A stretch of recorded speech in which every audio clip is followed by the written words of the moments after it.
saya tidak mengatakan bahwa ada kesamaan antara Katolik dengan Islam, tetapi lebih ke sebenarnya saya bisa menemukan ajaran yang sama antara ajaran Yesus dengan ajaran Nabi Muhammad SAW. Tapi tentu itu tidak menjadi topik kita karena saya tidak mau seolah menyamanyamakan. Jadi pendangkalan akidah di kalangan umat Islam, supaya Bang Fion sadar bahwa ada perbedaan yang sangat-sangat krusial antara agama Islam dan Kristen.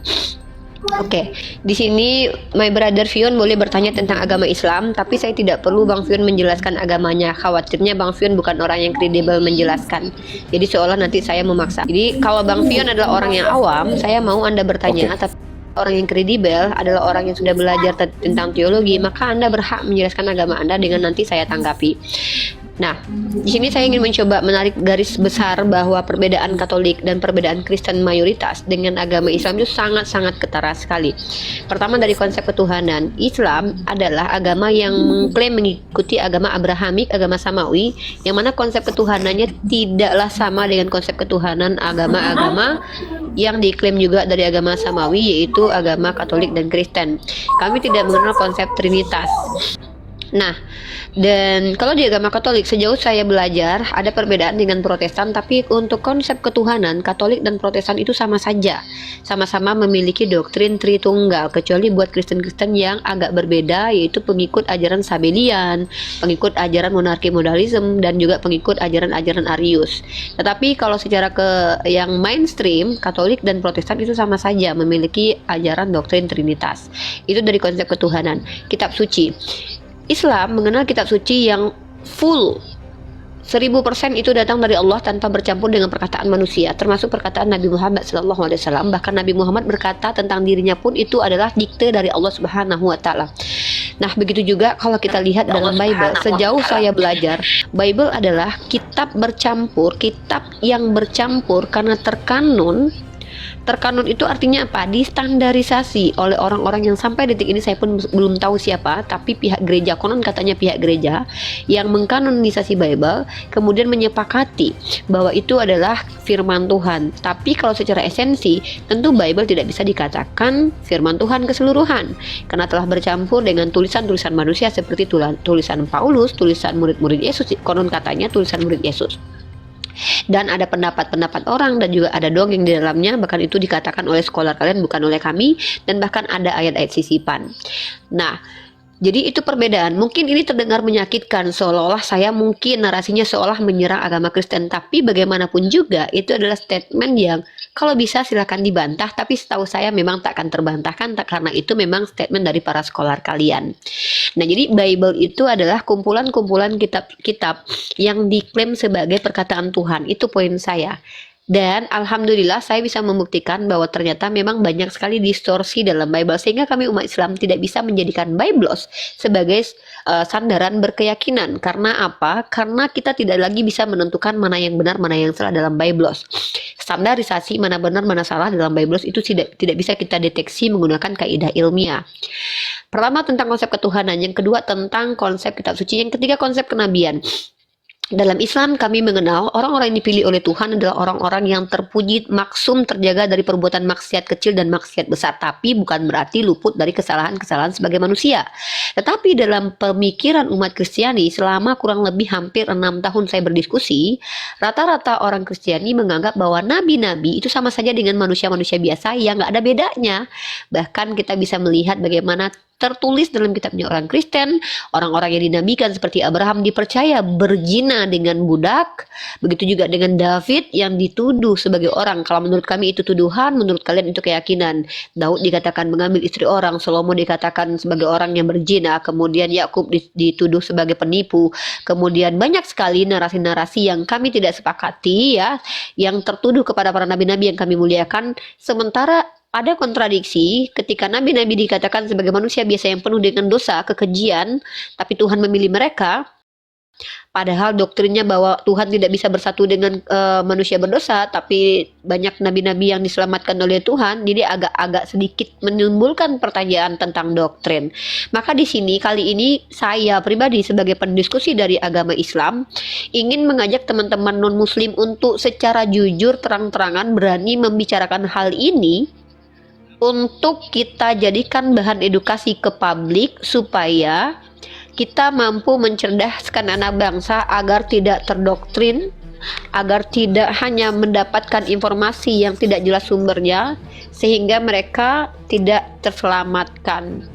Perkara imani saja, silahkan diimani saja. Tapi perkara ilmu pengetahuan itu hak milik bersama. Dan karena kita dijaga di Undang-Undang Dasar Pasal 28, hak berkeyakinan, hak untuk bermusyawarah, Komal ini insya Allah kami dedikasikan untuk memberikan edukasi kepada publik dan spesifiknya kepada non-muslim tentang bagaimana memahami agama Islam dan konsep-konsep Islam, dan nanti membandingkannya dengan konsep agama Kristen. Di sini sudah ada tamu saya, yaitu Pak Fion Siki 2. Boleh bertanya, boleh menjelaskan. Nanti juga ada Pak FF yang juga boleh bertanya, boleh menjelaskan. Usahakan jangan menghujat, karena saya adalah seorang wanita muslimah yang bisa berubah mode. Ketika ada yang menghujat agama Nabi dan Tuhan saya biasanya mampu membalikkan tanpa perlu menghujat, mempermalukan kalian sekeluarga. Kenapa? Saya akan telanjangi kalian dengan cara berpikir kalian bahwa tuduhan kalian itu hanya akan kembali kepada kalian. Biasanya begitu. Maka tolong usahakan untuk tidak menghujat agama Islam di sini. Karena saya ini tukang counter, bukan tukang counter handphone ya. Counter, tukang patok gitu ya. Ya, mungkin begitu kira-kira Pak Fion Siki 2. Silahkan. Kalau mau bertanya boleh, menjelaskan juga boleh. Silahkan. Pak Fion Silahkan Siki 2. Bro Fion, dibuka mute-nya. Ini Pak Pendeta, saya sapa dulu ya Bro Fion. Pak Pendeta, selamat malam Pak Pendeta. Namanya jadi FF lagi, kayak bocil Pak Pendeta. Selamat malam Pak Pendeta. Malam. Siapa Pendeta? Pak Pion dulu ya, Pak Pendeta nggak apa-apa ya. Pak Pendeta nyimak dulu ya. Ya, terima Pak kasih. Pendeta Lanjut, FF. Pak Pion. Selamat malam untuk semua. Bu Rifa, Ya. Malam Bang Bang Abu. Fion. Mbak Beni, Pak Pendeta FF. Pak Pendeta kah? Ya, Mohon Pendeta izin, Pak FF. Pendeta. Oh ya. Mohon izin, nanti kalau kurang ya silakan tambah bisa ya. Soalnya saya juga awam, seorang awam. Yang saya mau tanyakan di sini, Mbak, kenapa isi Al-Quran itu tidak diterjemahkan, tidak baca terjemahannya? Sebetulnya ini pertanyaan sederhana aja. Oke. Nah, Udah? itu yang pertama. Yang kedua, Sudah. apakah Al-Quran itu turun langsung dari Allah atau ditulis para penulis? Oke. Ya. Nah, Udah? baik. Dua Ya, pertanyaan? Dua dulu Oke. ya, oke. Saya luruskan dulu pertanyaan yang pertama itu diksinya keliru. Karena saya tidak tahu sejak kapan Al-Quran tidak boleh diterjemahkan. Sampai detik ini Al-Quran itu masih diterjemahkan. Dan kami tidak haramisasi ya, tidak mengharamkan terjemahan. Gitu Pak, jadi ada kok terjemahan Al-Quran. Dan kedua, apakah Al-Quran turun langsung?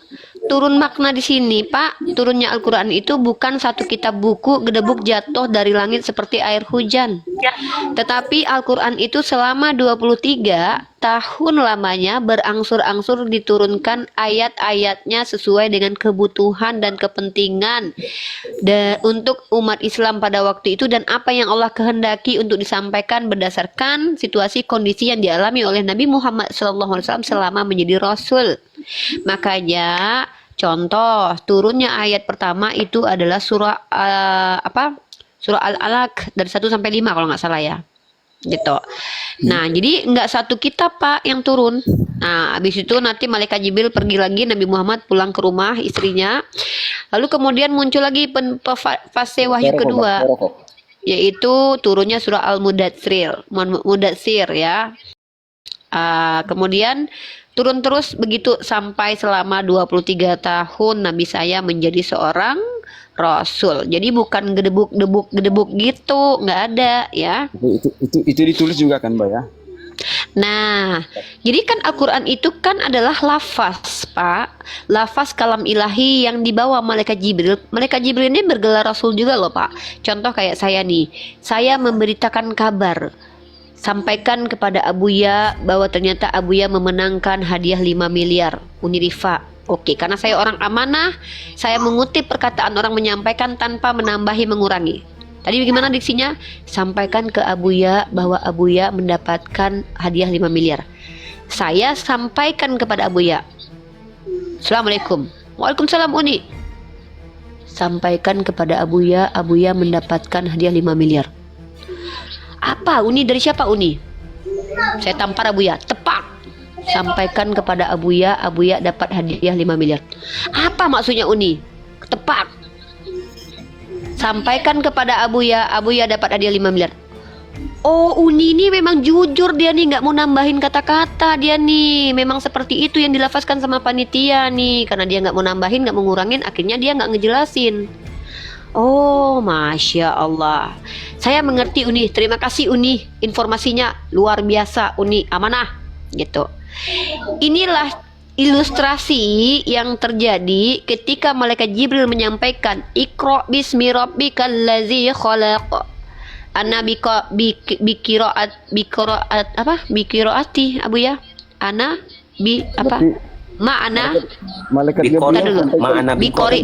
Ma'ana bentar dulu. Bentar ya Fion ya. Oke. Ma'ana bikori.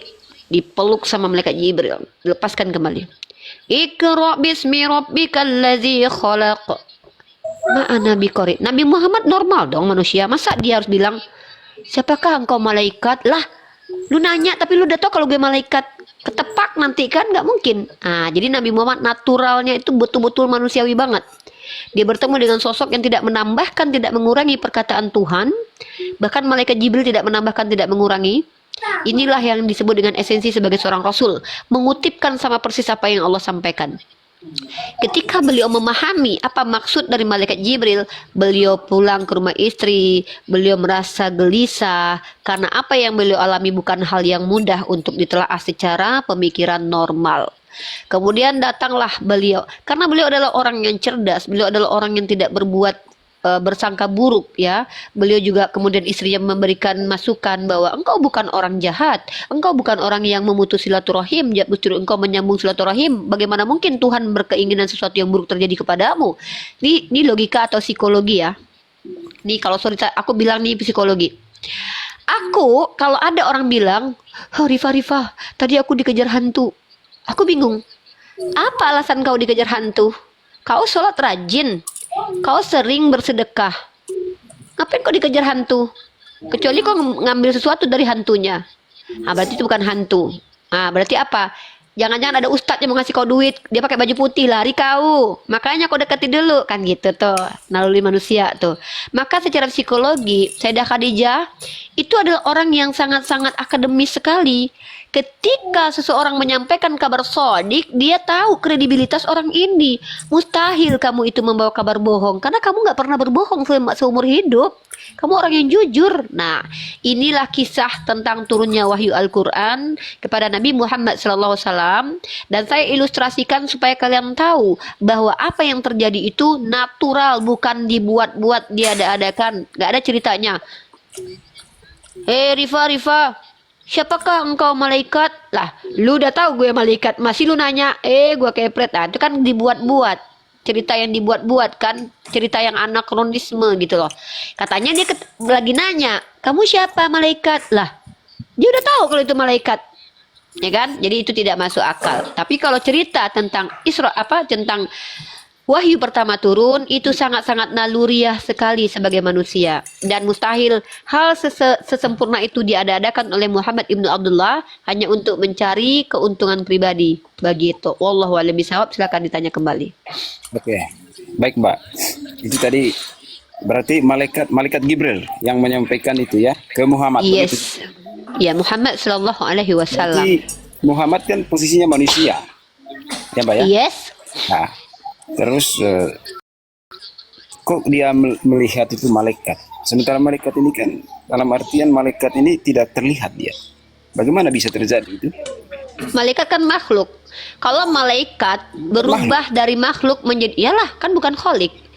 Kalau malaikat dari makhluk berubah menjadi makhluk itu bukan suatu kehinaan, kerendahan atau mengingkari sifat kemakhlukannya. Tidak ada masalah. Seperti kamu kalau seandainya belajar biologi tuh ya, mungkin kamu bisa belajar banyak makhluk yang berubah, yang tadi bentuknya nggak seperti itu terus tiba-tiba seperti ulat, jadi kepompong, jadi kupu-kupu. Itu kan makhluk. Nggak aneh ketika makhluk menjadi makhluk. Yang nggak boleh itu, yang nggak mungkin, yang nggak muksin alatas itu adalah ketika Tuhan jadi makhluk. Itu mengingkari sifat ketuhanannya. Tapi kalau makhluk jadi makhluk, it's okay, that is normal, nggak apa-apa. Kenapa?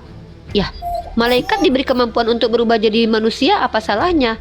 Kan nggak rendah dan hina malaikat. Tapi kalau Tuhan berubah jadi manusia dalam Islam itu suatu kerendahan dan kehinaan, karena manusia dipenuhi dengan kotoran. Di setiap lubangnya ada kotoran. Masa Tuhan ada kotoran di lubang-lubangnya? Nauzubillah min dzalik. Jadi begitu. Oh, Gak ada masalah. pada saat itu, pada saat menyampaikan segala sesuatu dari Allah ke Muhammad, Sallallahu alaihi wasallam. malaikat Gabriel itu berwujud apa? Nah, riwayat di hadis mengatakan beliau berwujud asli. Nabi Muhammad dimampukan melihat wujud asli beliau. Begitu. Kemudian di fase-fase selanjutnya, kadang beliau juga berubah menjadi sosok manusia yang sempurna, seperti laki-laki. Itu dari hadis, bukan dari Al-Quran. Hadis. Dari Al-Quran kenapa dijelasin? Emang dari hadis kenapa kalau dari hadis? Emang kenapa sih bang kalau dari hadis? Emang kenapa kalau dari hadis? Tidak. Emang abang tahu bedanya Al-Quran dan hadis? Ya itu juga saya mau tahu, saya mau tanya. Gitu. Nah, jadi abang lucu. Hadis dan Al-Quran itu sama-sama sumber primer kami. Dua-duanya adalah informasi dari Allah. Hanya diksinya aja yang beda. Al-Quran diksinya dari Allah, hadis diksinya dari Nabi Muhammad. Tapi esensinya dari Allah dua-duanya. Begitu. Jadi nggak masalah. Berarti yang sekarang yang umat Islam pakai itu pakai hadis atau pakai Al-Quran? Dua-duanya dong, masa dipisah-pisah? Al-Quran itu adalah hukum-hukum fundamental. Nah, bagaimana cara melakukan hukum itu? Ya Nabi Muhammad yang ngajarin. Abang pernah nggak kuliah atau sekolah? Kayaknya pernah deh, nggak mungkin nggak ya. Sorry, aku kasih ilustrasi nih. Ini sama kayak gini nih bang. Anda Aku sekolah. seorang dosen. Ya nggak mungkin lah abang sekolah lah ya. Aku seorang dosen. Terus aku bawa buku dari Dr. Uli Kozok nih. Buku ini ditulis sama Dr. Uli Kozok. Tertulisnya begini, kata Dr. Uli Kozok. Gini. Ya. Sebenarnya, aku ilustrasikan dulu biar abang paham nih. Oke, Bahwa oke. transmisi Al-Quran itu sangat akademis sekali. Ini contoh.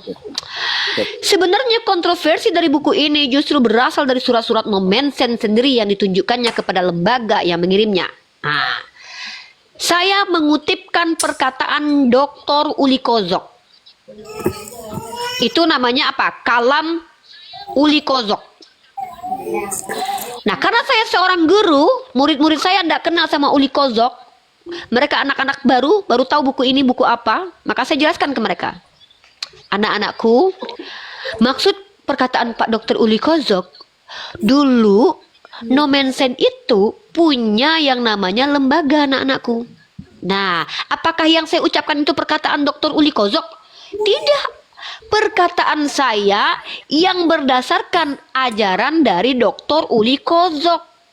Artinya landasannya tetap Uli Kozok, tapi saya kembangkan cara menjelaskannya karena saya yang paham.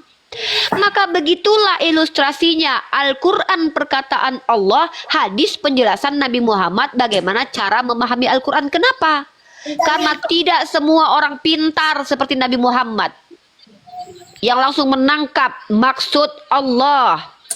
Jangankan begitu bang, bahasa Indonesia aja, nah nggak usah gitu deh, Tritunggal aja, nggak semua Kristen sama pemahamannya. Nih bahayanya nih. Begitulah kemudahannya Al-Quran. Bahkan ini divalidasi oleh Al-Quran sendiri. Sudah ada suri tauladan terhadap Nabi Muhammad. Itu kita nggak ada ceritanya. Mohon maaf nih kalau di Katolik kan Tuhan yang menjelma, firman yang menjelma, tapi menyampaikan firman lagi ini kan agak tidak make sense ya. Kalau dia adalah firman yang menjelma, otomatis kan nggak perlu dengerin firman lagi. Harusnya keluar sendiri dari mulut dia tanpa perlu dengarkan lagi. Tapi firman yang menjelma ini justru mengatakan segala firman yang kau berikan telah aku sampaikan. Katanya firman menjelma. Baru ini nggak make sense. Tapi kalau kalamullah, perkataan Allah yang dikutip oleh Nabi Muhammad, diajarkan kepada sahabat, dihafalkan. Kemudian cara cara memahaminya biar nggak sesat, biar sama pemahamannya seperti Nabi. Nabi jelaskan dalam hadis. Maka Al-Quran dan hadis adalah sumber primer kami dua-dua yang tidak bisa dipisahkan. Kenapa? Karena dua-duanya penting. Apakah Al-Quran butuh hadis? Bukan. Tapi kami yang butuh hadis. Gitu, Cina. Gitu. Silakan. Gitu. Berarti gimana ini? Halo Pak, masih dengar? Silakan, silakan. Masih dong. Oke, baik. Yang saya mau tanyakan, berarti agama Muslim itu menyembah Muhammad juga ya? Coba definisi menyembah apa, Bang? Menyembah itu ya menyembah kepada. Iya, makanya yang dimaksud menyembah itu artinya apa? Coba definisi menyembah, etimologi dan terminologinya, atau secara esensi apa? Kalau nggak mampu menjelaskan etimologi, jelaskan secara terminologi. Nggak mampu menjelaskan terminologi, jelaskan secara esensi. Kalau nggak mampu, jangan menanyakan hal yang abang nggak ngerti. Mengagungkan belum tentu menyembah, Bang. Mengagungkan itu salah satu bagian cara untuk memberikan penghormatan, menyatakan keagungan. Apakah sudah pasti mengagungkan itu menyembah? Belum tentu. Menyembah itu including seluruhnya, dari kata abada, pengabdian. Maksudnya apa? Menggantungkan segala sesuatu hanya kepada yang disembah, menyatakan apa yang dibuat, apa yang dilakukan karena ketakwaan kepada yang disembah, dan menyatakan bahwa yang disembahlah yang mampu berbuat apapun terhadap terhadap yang menyembah. Dialah Allah. Tapi Nabi Muhammad kami nggak pernah menyembah. Kenapa kami harus menyembah Nabi Muhammad? Nabi Muhammad mengatakan dia Rasul bukan Tuhan. Kalau dia katakan dia Rasul bukan Tuhan, kenapa kami harus sembah? Kami bukan penyembah Nabi kayak orang Kristen. Orang Kristen mengaku Tuhannya Nabi disembah, kami nggak mau. Kalau dia Rasul, ya sudah, sebagai Rasul saja. Tempatkan seseorang seperti apa yang dia katakan. Kalau dia ngaku Rasul, jangan tuduh dia Tuhan. Kalau dia ngaku Tuhan, jangan tuduh dia Rasul. Kan begitu. Kalau dia utusan Tuhan, jangan tuduh dia yang mengutus. Nggak bagus itu. Itu namanya zolim. Tidak meletakkan segala sesuatu pada tempatnya. Nabi Muhammad tidak pernah mengklaim dirinya adalah Tuhan. Tidak pernah mengaku adalah ciptaan. Dia mengaku utusan Tuhan. Kenapa kami harus menyembah? Ya disitulah bedanya Mbak. Disitulah. Ya kita emang beda. Abang menyembah utusan, kami menyembah yang mengutus. Kita kan beda. Tapi abang perlu tahu, Edis sudah mengakui bahwa dia penyembah kelamin kemarin. Ketika saya tanya Edis, apakah firman adalah Allah? Betul, kata dia. Apakah segala sesuatu yang ada pada diri Allah adalah Allah? Betul, kata dia. Apakah segala sesuatu, siapa Tuhanmu? Siapa sembahanmu? Yesus, kata dia. Oke. Apakah segala yang ada pada diri Yesus adalah Yesus? Betul, kata dia. Apakah kelamin Yesus adalah Yesus? Iya, kata dia. Berarti kamu menyembah Yesus? Yesus adalah kelamin. Iya, berarti kamu penyembah kelamin. Wah, tepuk tangan. Loh, kok nyembah kelamin? Ya Edis kok, bukan saya, bukan abang kan, Edis. Coba saya tanya sama abang. Apa yang ada pada diri Yesus, Yesus bukan? Ya Yesus. Tangan Yesus, Yesus bukan? Ya tangan Yesus ya Yesus, masih tangan Yesus. Kelamin Yesus, Yesus bukan? Ya organ tubuhnya Yesus kan Yesus. Ya Masa udah organ- abang penyembah kelamin dong. Kalau Loh. kelamin Yesus adalah Yesus dan abang penyembah Yesus, berarti abang sama seperti menyembah kelamin, atau abang menyamakan Yesus dengan kelamin. Wah, penghujatan nih bang. Ya, kelamin itu tidak bagus lah begitu. Ini kan saya lagi cerita Edis, abang menanggapi. Abang Oh, bilang ya. kelamin Yesus adalah Yesus. Bang, sejak kapan bang? Mohon maaf nih bang ya. Mohon maaf nih ya. Sejak kapan ada kelamin manusia adalah manusia bang? Yang namanya kelaminnya kelamin bang. Jangan melampaui yang tertulis bang. Yang namanya kelaminnya kelamin aja. Masa kelamin jadi manusia bang? Ini ngeri nih secara esensi kalian nih umat Kristen nih. Ini yang kenapa aku bilang seluruh orang Kristen rata-rata gara-gara Yohanes 1, firman adalah Allah, menuhankan manusia yang dituduh sebagai kelamin. Itu. Abang ikut-ikutan Edis nih, nyembah kelamin. Astagfirullahalazim. Jadi sebagaimana saya dengar Nah itu abang bilang, apakah kelamin Yesus adalah Yesus? Betul. Kelamin Yesus adalah Yesus. Abang penyembah Yesus, berarti abang penyembah kelamin. La haula wala quwata illa billah bang. Na'udzubillah min dzalik. Inilah kita bedanya.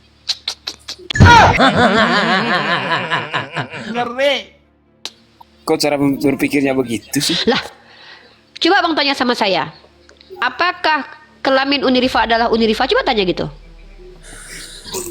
Ah, nggak boleh, nggak boleh. Nah, gini bang perbedaan. Saya tanya sama Kang Dito deh. Kang Dito atau Bang Dewa, Bang Dewa. Siap. Bang Dewa buka mic. Kang Dito. Apakah tangan Kang Dito adalah Kang Dito? Bagian dari Kang Dito. Mantap. Ini orang Islam kok pinter-pinter ya. Tahu membedakan mana tangan, mana badan, mana tangan, mana manusia. Nggak ada ceritanya.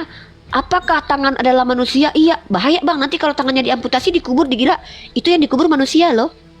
Padahal manusia masih hidup. Tangannya doang yang dikubur. Itu kenapa ada kata tangan untuk merepresentasikan. Bagian itu hal yang terpisahkan atau hal yang masih satu? Bagian itu bukan esensinya bang. Contoh, bagian parfum bukan parfum. Makanya ada kata bagian untuk membedakan antara bagian parfum dengan parfum. Coba lah bang, apa yang disebut dengan parfum? Parfum adalah pewangi yang digunakan sehari-hari. Apakah ini adalah, botol parfum adalah tempat menampung parfum. Apakah ini adalah botol parfum? Tidak, ini tutup botol. Apakah ini bagian dari parfum? Betul, ini bagian dari parfum. Apakah ini botol? Bukan, ini tutup botol. Sejak kapan tutup jadi botol? Gitu bang. Masa kelamin adalah manusia bang? Gara-gara Edis nih bang, abang jadi kayak gini. Tangan itu bukan manusia bang. Tangan itu adalah bagian dari manusia. Tidak ada dimanapun abang lari ke kamus Eropa, ke luar negeri abang, keluar angkasa ke planet manapun, abang bisa menemukan yang namanya tangan adalah manusia. Siapa bang? Satu scholar saja yang kasih tahu. Sejak kapan kaki adalah manusia? Apakah kaki adalah abang? Kaki adalah kaki abang, bukan abang. Abang apa? Anda adalah manusia yang memiliki kaki dan memiliki sifat-sifat kemanusiaan. Tapi kaki apa? Kaki adalah istilah untuk bagian dari manusia yang berada di bawah untuk digunakan berjalan. Itulah esensi kaki. Belajar ilmu hakikat supaya tidak tersesat. Apakah kelamin Yesus adalah Yesus? Betul. Berarti kelamin Yesus adalah Tuhan? Betul. Berarti penyembah kelamin dong. Nauzubillah bang, mengerikan konsekuensi ini.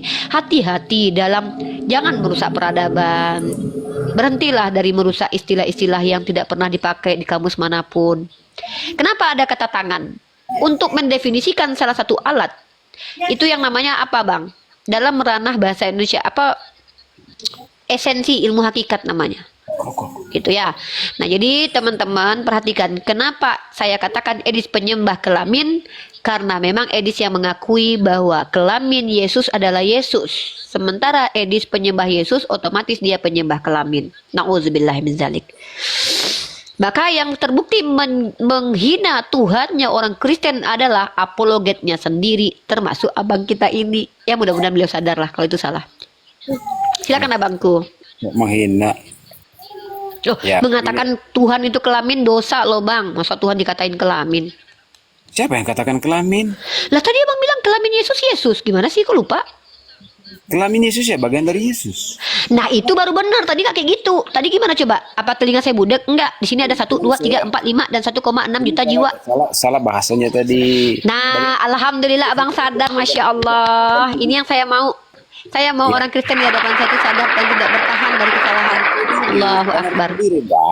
Kita kan juga manusia. Ya alhamdulillah saya senang bang, karena rata-rata jarang yang mau mengakui kesalahannya. Bisa orang kita ngotot bang, Edis aja ngotot bang. Masa kelamin Muhammad bukan nabi kata dia. Jadi saking ngototnya si Edis bang, dia nyerang saya. Apakah kelamin Muhammad adalah Muhammad? Ya bukanlah, kelaminnya Nabi Muhammad lah. Apakah kelaminnya Muhammad adalah nabi? Ya bukanlah, harus nabi. Ah masya Allah, abang nih keren banget nih. Iya bang. Saya bilang bang kemarin masih Edis ngasih cerita bang sedikit ya sama Edis kemarin kan. Saya punya videonya nih. Apakah kelamin Muhammad adalah Muhammad? Bukan. Kalau begitu kelaminnya Muhammad ada nabi? Ya bukanlah. Lalu nabi apanya? Ya orangnya yang nabi. Nah. Sejak kapan kelamin menjadi nabi? Nah, saya bilang begitu bang. Ih ngeri banget ya bang jadi si Edis. Menghina Tuhan kerjaannya. Lanjut bang. Kalau untuk menghina saya tidak mau begitu. Karena dalam ajaran Saya juga nggak boleh bang. Di Al-Quran dilarang. Wala tasubul ladzina yad'una min dunillah. Jangan caci sembahan orang selain Allah. Saya nggak boleh menghina bang. Berdosa bang saya. Seandainya saya menghina sembahan abang, maka saya melanggar aturan perintah Allah Tuhan saya, Bang. Percuma saya berbicara membawa nama Allah. Habis barusan Mbak Rifa sebut kelaminnya Yesus gimana itu? Itu kan abang yang bilang Tidak, tadi. ya. Saya menceritakan ke abang. Saya diskusi sama Edis. Ketika saya bertanya sama Edis, kan saya udah jelaskan sama abang. Kok salah paham mulu sih abang? Kan saya bilang gini, Edis, apakah firman Allah adalah Allah? Betul. Siapa sembahanmu? Yesus. Apakah segala sesuatu yang ada pada diri Yesus adalah Yesus? Betul. Oke. Apakah tangan Yesus adalah Yesus? Betul. Apakah kelamin Yesus adalah Yesus? Betul. Daging Yesus adalah Tuhan. Betul, kata dia. Wah, kalau daging Yesus adalah Tuhan berarti wah. Kan bahaya nih. Itu Edis. Lalu abang menanggapi. Saya uji abang. Ternyata abang sama kayak Edis. Ya alhamdulillah abang sudah sadar kalau itu salah. Itu bukan penghinaan. Itu cara saya untuk menyadarkan abang bahwa doktrin yang dilakukan oleh Edis itu sangat menista Tuhan. Maka tolong jangan pernah dirubah. Kalau dia adalah firman, jangan tuduh dia sebagai penyampai firman. Kalau dia adalah mata, jangan katakan dia wajah. Tidak mungkin rambut adalah kepala, tidak akan kaki adalah badan, tidak ada ceritanya hidung adalah muka. Yang namanya hidung adalah hidung, bibir adalah bibir. Tapi hidung, bibir, muka, tangan, kaki adalah organ bagian dari tubuh manusia. Bukan tubuh manusia, tapi bagian tubuh manusia. Kelopak bunga bukanlah bunga, tapi kelopak bunga bagian dari bunga. Apa yang disebut dengan bunga? Yang memiliki kelopak, wangi semerbak, dan juga bisa dipetik dan dihinggapi kupu-kupu. Itu istilah secara esensi. Apa yang disebut manusia? Manusia ciptaan Allah, sebaik-baiknya bentuk yang diciptakan dengan memiliki organ-organ baik di dalam dan di luarnya dan memiliki sifat-sifat kemanusiaan. Itu manusia. Apakah tangan adalah manusia? Sejak kapan ada kamus yang mengatakan tangan adalah manusia? Nanti kalau tangan abang diamputasi, terus dikubur, siapakah yang dikubur itu? Apakah manusia? Bukan, tangan manusia. Inilah kenapa. Ya. Terus dulu, enggak, saya lagi ngerokok bang, saya enggak bisa. Nah, kok abang manggil abang? Emang saya jenggotan? Enggak, yang ini host bang host. Oh, artinya apa? Kami berusaha sebagai umat Islam mencerdaskan teman-teman Kristen di Komal ini supaya tidak terkungkung dalam lemak doktrin dan mempercayai doktrin yang secara kaidah bahasa menyesatkan. Bang, menyesatkan itu. Gigi adalah bibir, bibir adalah muka, gitu. Malah ganti dulu itu. Begini, Mbak, saya maunya kita berdiskusi tidak berarti saling menyerang begitu. Yang saya mau enggak. Saya nggak pernah nyerang kan. Tadi kan saya cerita Edis. Iya. Sebetulnya yang begitu itu kan itu bikin itu orang-orang yang lemah pemahaman. apa namanya? Bang, jangan alergi pada kebenaran. Ini saya nggak suka orang baper ya. Ketika disampaikan fakta dan kebenaran, bahkan itu membuat abang sadar bahwa apa yang abang katakan tadi salah, justru abang tersakiti, tersinggung. Kalau ketika diskusi, gini, kecuali saya menghujat, kecuali saya merendahkan, tapi ketika saya menyampaikan fakta, ada, nyata, videonya ada, penontonnya ada, maka Anda tersinggung dengan kebenaran yang saya sampaikan karena bertentangan dengan selama ini yang Anda bayangkan, maka disitulah menunjukkan bahwa Anda alergi fakta. Saya sebagai orang yang memberikan argumentasi itu bertanggung jawab. Apa yang saya bicarakan semua ada dasarnya. Bahwa tidak ada ceritanya perkataan adalah yang berkata. Itu secara esensi, mau lari kemanapun. Tetapi kenapa kalian percaya bahwa perkataan adalah yang berkata? Karena kalian punya kitab suci, di mana tertulis itu di awal pembukaan surat Yohanes, pada mulanya firman, firman adalah Allah. Doktrin. Bentar mbak. Karena semua perkataannya diterima dengan akal sehat. Akal sehat ya, bagaimana akal sehatnya? Akal sehat. Akal mana yang mengatakan bahwa perkataan adalah yang berkata? Akal siapa itu? Prokosuntur Bombal Gambul. Coba ditanya, kamus mana secara akal dirumuskan oleh para scholar secara bahasa bahwa perkataan adalah yang berkata?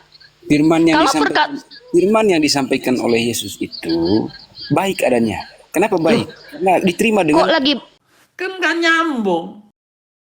Ini kita lagi bahas esensi bang, bukan lagi bahas firman Yesus bang. Firman yang Yesus sampaikan itu saya nggak pernah bilang buruk. Emang saya bilang buruk? Yang saya coba di sini singkapkan adalah bagaimana cara kalian memahami tentang esensi Tuhan. Tadi Anda bilang tangan Anda adalah Anda. Anda mau lari kemanapun, ke pengadilan pun, saya mengerti, itu saya tetap paham. salah. Saya paham maksud. Tetapi kesalahan itu termuat di kitab Anda. Di mana? Yohanes 1 nomor 1. Pada mulanya firman, firman bersama Allah, firman adalah Allah. Itu sebenarnya saya tidak disalahpahami. Bentar, sebentar. Sebenarnya itu ini sebentar lagi nih, biar Anda tahu, jangan flying fic. Maksudnya di tempat saya ini kalau diskusi baper-baper gini nggak asik loh. Kenapa? Kebenaran disampaikan ternyata berbeda dengan doktrin, jadi tersakiti hati, kan lucu. Oleh. Oke. Masa saya nggak boleh menyingkapkan kebenaran? Baik. Kenapa pada akhirnya itu masuk dalam, seandainya Anda adalah orang yang mengikuti pola filosofi Yunani, Anda tidak akan tersesat. Pada mulanya firman, firman adalah yang berfirman. Itu bukan makna literlek seharusnya, karena secara literlek tidak mungkin begitu maknanya. Itu menyalahi kaidah hukum bahasa.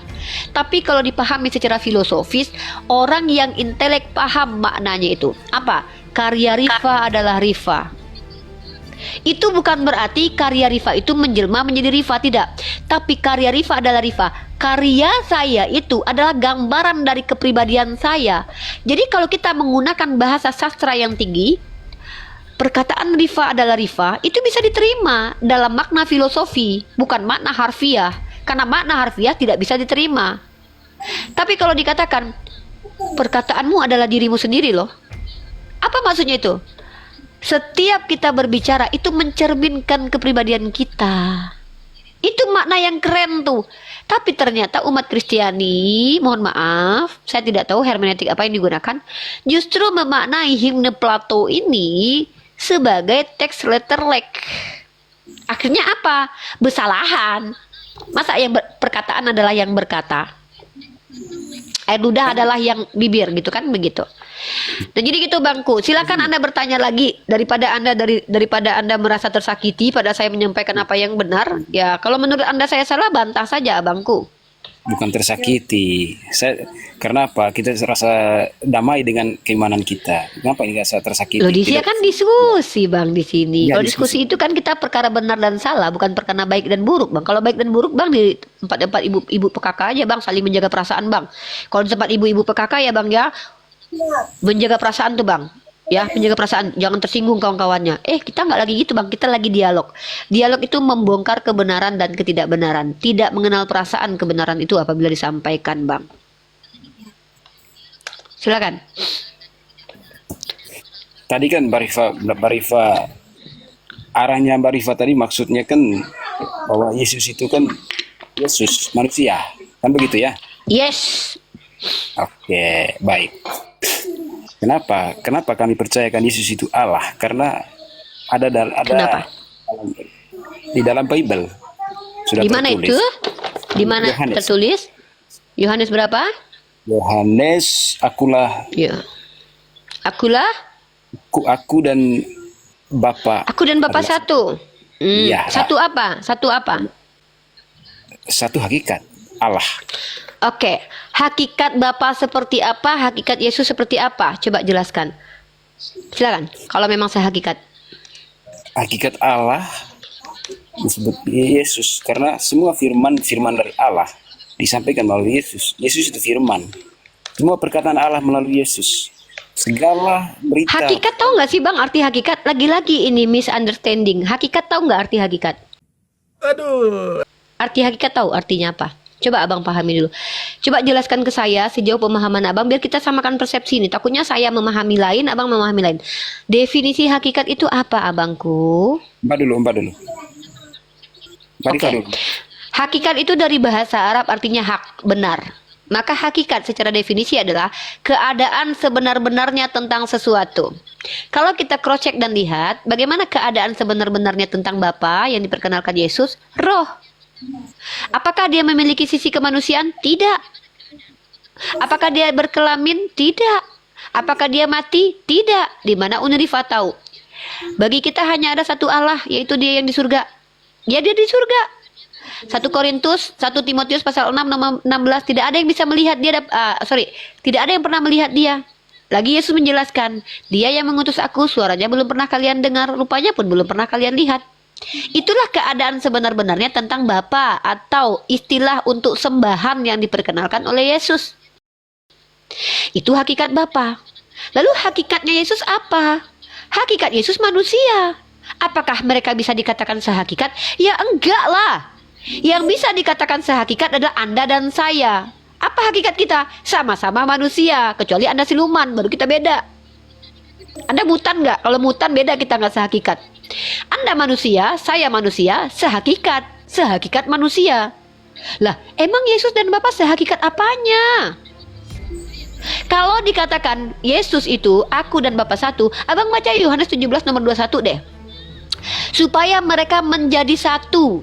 Ini Yesus lagi bermohon loh. Saya bacakan ayat keseluruhannya, ya.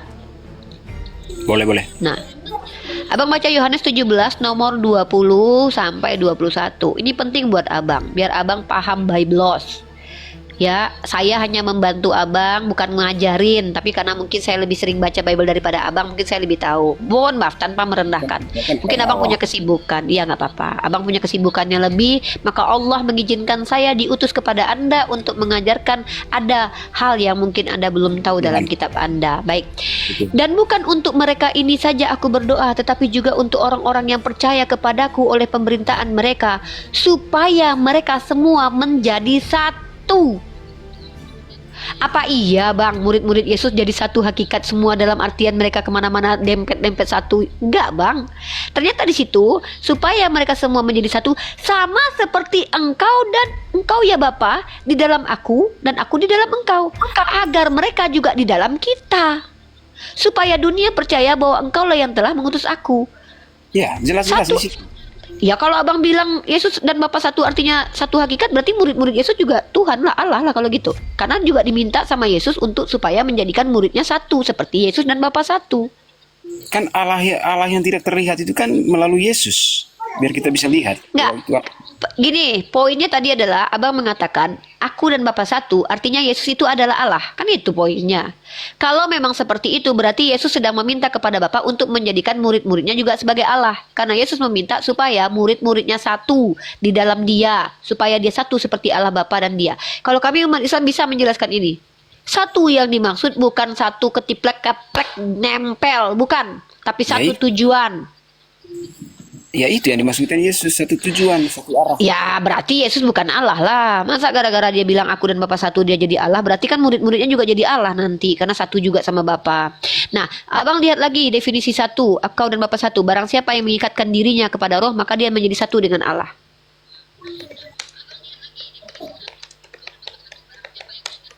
Bentar ya. Oke.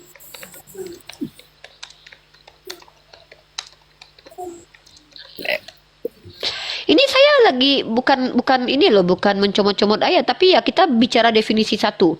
1 Korintus pasal 6 nomor 17. Tetapi siapa yang mengikatkan dirinya pada Tuhan menjadi satu roh dengan Dia. Tuh. Berarti maksudnya apa? Yesus itu orang yang mengikatkan dirinya dengan Tuhan, bukan berarti dia adalah Allah. Kalau seandainya definisi satu menjadi seseorang menjadi Allah, maka udah banyak ya di Allah. Bahaya. Dah. Nah itu silakan dibantah dulu. Jangan bantah saya, bantah Yesus berarti. Nah artinya abangku, hakikat kalau Yesus dikatakan sehakikat dengan Bapa, secara kaidah bahasa gagal total.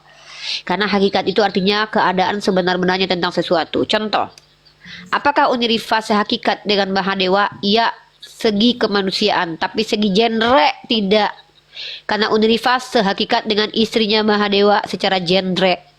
Nah, kalau Yesus sehakikat dengan Bapa, apanya yang sehakikat? Nah, itu yang saya minta. Kalau secara fisik nggak sehakikat, Bapa roh, Yesus daging. Makanya saya tanya, apanya yang sehakikat? Nah, begitu abangku. Jadi, tidak masalah abang menuhankan Yesus. Itu hak prerogatif Anda. Tapi ketika berhadapan dengan kami umat Islam, kami dimintai pertanggungjawaban nanti. Nanti abang di hadapan Allah, ya. Abang dibangkitkan. Menurut perspektif kami ini, abang mengeluh kepada Allah. Ya Allah, ya Tuhan, ternyata Yesus bukan Tuhan. Ternyata aku sudah tahu dirimu lah yang Tuhan. Tapi kan aku nggak salah. Kan aku yang menjadikan aku Kristen, kan Engkau ya Tuhan. Maka nanti saya akan berdiri depan abang. Bukankah telah diutus, diizinkan Allah saya bertemu dengan Anda di Komal Abuya Strong? Bukankah saya sudah berdiskusi dengan Anda panjang kali lebar? Anda tak mampu bantah. Saya ajarkan Anda bablas. Yesus tidak pernah mengaku sembahan. Dia justru mengaku utusan. Kami tidak pernah menuhankan utusan. Tapi Anda masih ngotot juga. Kenapa Anda menyalahkan Allah sekarang? Maka enyahlah engkau abangku di dalam neraka jahanam. Bukankah tugasku telah selesai? Apalagi nanti Yesus datang. Cek. Wahai Fion, kenapa kau tuhankan aku? Ada tertulis dalam kitab ini. Mana? Bingung. Abang berdebat sama Yesus. Kalau saya jelas. Kenapa abang bilang, kenapa Uni Rifa tidak menuhankan Yesus? Lah emang Yesus pernah aku dia Tuhan? Nah, saya tos sama Yesus nanti tos. Iya benar, saya nggak pernah aku Tuhan Rifa. Emang dibandel nih si Fion nih. Saya nggak pernah ngaku-ngaku, dituduh saya Tuhan lagi. Padahal saya udah bilang-bilang berkali-kali, Bapak lebih besar daripada aku. Aku tidak dapat berbuat apa-apa dari diriku sendiri. Bukankah Dia yang telah mengutus aku? Suaranya tidak pernah kalian dengar, bentuknya kalian tidak pernah lihat. Bagaimana mungkin yang mengutus sama dengan yang diutus? Tidaklah mungkin tukang periuk adalah periuk. Bukankah Yesus berkata, segala firman yang telah Engkau berikan telah Aku sampaikan kepada mereka. Sekarang mereka tahu bahwa Engkau yang mengutus aku. Berkali-kali saya mengaku utusan. Kenapa kau katakan aku yang mengutus? Masa aku mengutus diriku sendiri? Tak sentil ginjalmu. Aku tosan sama Yesus trap. Rifa, terima kasih kau telah mengajarkan ajaranku yang murni, yang tidak ditambah-tambahi. Kenapa kau bisa tahu ajaranku, Rifa? Karena peganganku Al-Quran Yesus. Dalam Al-Quran, engkau yang dipanggil sebagai Yesus oleh orang Yunani, nama aslimu bukan Yesus, kau adalah Isa putra Maryam. Berkata dalam Al-Quran, menurut informasi dari Allah, kau adalah Abdullah. Memperkenalkan bahwa Tuhan itu hanya satu. Tiba-tiba orang Kristen punya Tuhan Tritunggal Yesus. Salah, kau itu kan bukan Yesus. Engkau bukan Yesus, engkau Nabi Isa. Yesus adalah bahasa Yunani. Saya tidak tahu bahasa Yunani, Rifa. Betul, karena ibumu bahasa Aram, bukan bahasa Yunani. Tapi lucunya murid-muridmu menulis dalam bahasa Yunani. Bukankah mereka bukan orang yang terpelajar? Wah, mereka menyangka ada Roh Kudus. Apa Roh Kudus menurut mereka, Rifa? Katanya Roh Kudus itu Roh Tuhan juga. Bahaya nih orang Kristen nih. Nah, jadi akhirnya saya ngerumpit tuh sama Yesus tuh. Salah, Nabi Isa tuh. Betul, Nabi Isa. Tampar aja tuh Bang Fion tuh. Udah fitnah, nggak pernah lagi baca Biblos. Tampar aja. Nah gitu. Tidak begitu. Kalau dalam begitu. Dalam ajaran saya. Kan manusia dihakimi. Emang nanti nggak boleh ngobrol sama Yesus memang?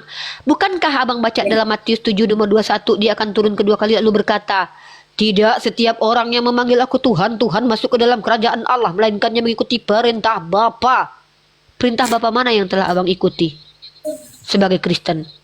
Tapi kalau ditanya Unirifa, apakah Unirifa mengikuti perintah Allah Bapa? Yes. Mana itu? Sema Israel, Adonai Elohenu Echad. Wah, kata siapa? Kata Moses. Siapa lagi? Kata Yesus. Di mana tertulis di Al-Quran? Kul huwallahu ahad. Tiba-tiba nggak ada. Shema Israel, Adonai Elohenu Tritunggal. Nggak ada. Nggak ada begitu. Jangan nambah-nambahin. Apalagi kata Tuhannya, kata Yesus, kehidupan kekal hanya mengenal Engkau satu-satunya Allah dan mengenal Aku yang Kau utus. Siapakah Engkau? Kok Engkau jadi kamu? Wah, si Fion nih kurang ajar, tampar. Tak, bahasa Indonesiamu kayaknya kurang nih. Masa Engkau jadi dia? Yang benar Engkau itu merujuk kepada orang lain. Aku ya aku. Ada apa sih nih Fion nih? Akhirnya apa? Saya akan bertepuk tangan ketika Bang Fion dicampakkan ke neraka. Kenapa? Sudah ku bilang Bang Fion jangan menghujat, masih menghujat juga. Loh, kok saya menghujat nih? Katanya Yesus adalah kelamin tadi. Tampar aja itu malaikat. Dia sudah mengatakan bahwa Nabi Isa adalah kelamin. Tampar bawa belur, Bang. Udahlah hidup di dunia nggak bahagia, Bang. Susah, tapi mati masuk neraka. Astagfirullah. Bertobatlah abangku, kembalilah ke ajaran Yesus yang benar. Di mana Yesus mengajarkan Tuhan itu hanya satu. Satu apa? Satu-satunya. Bukan satu tapi dalam tiga. Bukan satu tapi bukan. Kata Yesus, Tuhan itu satu-satunya. Hati-hati abangku, kelak abang akan didatangi oleh Yesus dan ditampar bolak-balik. Kata Yesus, baca Matius 7 nomor 21. Nih. Matius 7 nomor 21. Unirifa sibuk mengajarkan ajaran Yesus. Abang Fion sibuk menyelewengkan ajaran Yesus. Nauzubillah. Nanti saya akan didatangi Yesus dan dia akan memberikan saya pujian. Wahai Rifa, kau telah mengajarkan apa yang benar. Masya Allah. Nah, Matius 7 nomor 21 kita buka di sini. Apa kata Yesus nanti ketemu Bang Fion di hari akhir? Nah, ini kata Yesus. Matius 7 nomor 21. Apa kata Yesus? Nih. Bukan setiap orang yang berseru kepadaku, Tuhan, Tuhan. Bang Fion nanti kan Tuhan kan Yesus tuh. Tiba-tiba dia turun dari langit tuh, seret, teng tereng, teng tereng, tereng, teng teng.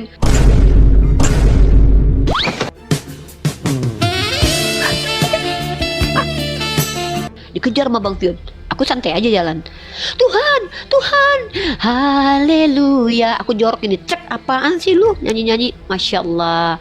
Ahlan wa sahlan, assalamualaikum ya Nabi Isa. Abang kan nyanyi-nyanyi tuh. Gak pernah dia ngajarin nyanyinya apa sih ini? Haleluya apa itu? Gitu kan? Soraklah, haleluya, segala puji syukur hanya bagimu Tuhan. Lalu Yesus berkata kepada abang, bukan setiap orang yang berseru kepadaku. Abang kan bilang Tuhan, Tuhan. Kata Yesus gini, bukan setiap orang yang memanggil kepadaku Tuhan, Tuhan akan masuk ke dalam kerajaan surga, melainkan dia yang melakukan kehendak Bapakku. Maka ditanya pada Uni Rifa dan Bang Fion, diberikan berita, Rifa, apa kehendak Bapa yang telah kau lakukan? Baik, saya akan menjawab, menyembah kepada satu Tuhan, memuliakan hukum Taurat, menjalankan perintah Al-Quran. Mantap. Fion, apa perintah Bapak yang kau jalankan? Mengatakan Tuhan Tritunggal, ketepak. Kapan Bapak bilang itu? Nuhankan engkau, ketepak. Kapan pernah Bapak bilang itu? Mengatakan engkau mati di tiang salib untuk menebus dosa, tepak. Kapan Bapak bilang itu? Bonyok. Sementara saya, makanya nyanyi juga lagi kan, nyanyi makan tuh nyanyi, gitu saya. Jadi saya nanti sama Yesus, sama Nabi Isa nanti, udah saya bilangin. Sudah saya bilangin berkali-kali, engkau tidak pernah mengaku sebagai Tuhan. Mereka ngotot pengen menuhankan engkau. Kata mereka nggak nyaman kalau nggak ada bentuk manusia. Astagfirullah. Malah mereka bikin lagi wajahmu kayak orang Eropa. Padahal engkau adalah orang Yerusalem, orang Arab ya Habibi. Mereka gambar-gambarkan lagi rambutnya gondrong, padahal belum tentu rambutnya panjang. Astagfirullah. Jehong, itu foto siapa? Itu di dinding-dinding itu foto siapa, Rifa? Konon katanya foto engkau. Lah, itu kan orang Eropa. Gitulah. Karena pas kebetulan pula nih Vatikan adanya di Eropa. Lah, kan saya kampungnya Yerusalem. Itulah. Ada-ada aja memang. Akhirnya Bang Fion dicampak ke dalam neraka. Kata Yesus, pergilah engkau. Bang Fion masih ngemis nih di sini nih. Bang Fion ngemis di sini nih. Banyak orang kan berseru kepadaku, Tuhan, Tuhan, bukankah kami bernubuat demi namamu dan mengusir setan demi namamu dan mengadakan banyak mujizat demi namamu juga? Pada waktu itu aku akan berterus terang. Kenapa dia harus berterus terang? Karena abang salah paham sama dia. Nah, pada waktu itu aku akan berterus terang kepada mereka dan berkata, aku tidak pernah mengenal engkau, Fion. Kenapa dia tidak kenal abang? Kenapa dia kenal saya? Karena saya percaya dia nabi untuk Bani Israel. Dia udah bilang, aku diutus hanya untuk domba-domba tersesat dari Bani Israel. Makanya saya mengenal dia seperti yang dia katakan. Dia ini adalah nabi untuk Bani Israel, ya Habibi. Abang bilang untuk abang. Aduh, parah ini. Abang bakalan dijitak habis-habisan sama dia kalau dia turun. Kalau saya mah nunggu dia turun beneran. Saya pengen banget ketemu sama beliau. Saya akan mengadu kepada beliau. Lihat itu Bang Fion itu, nabiku.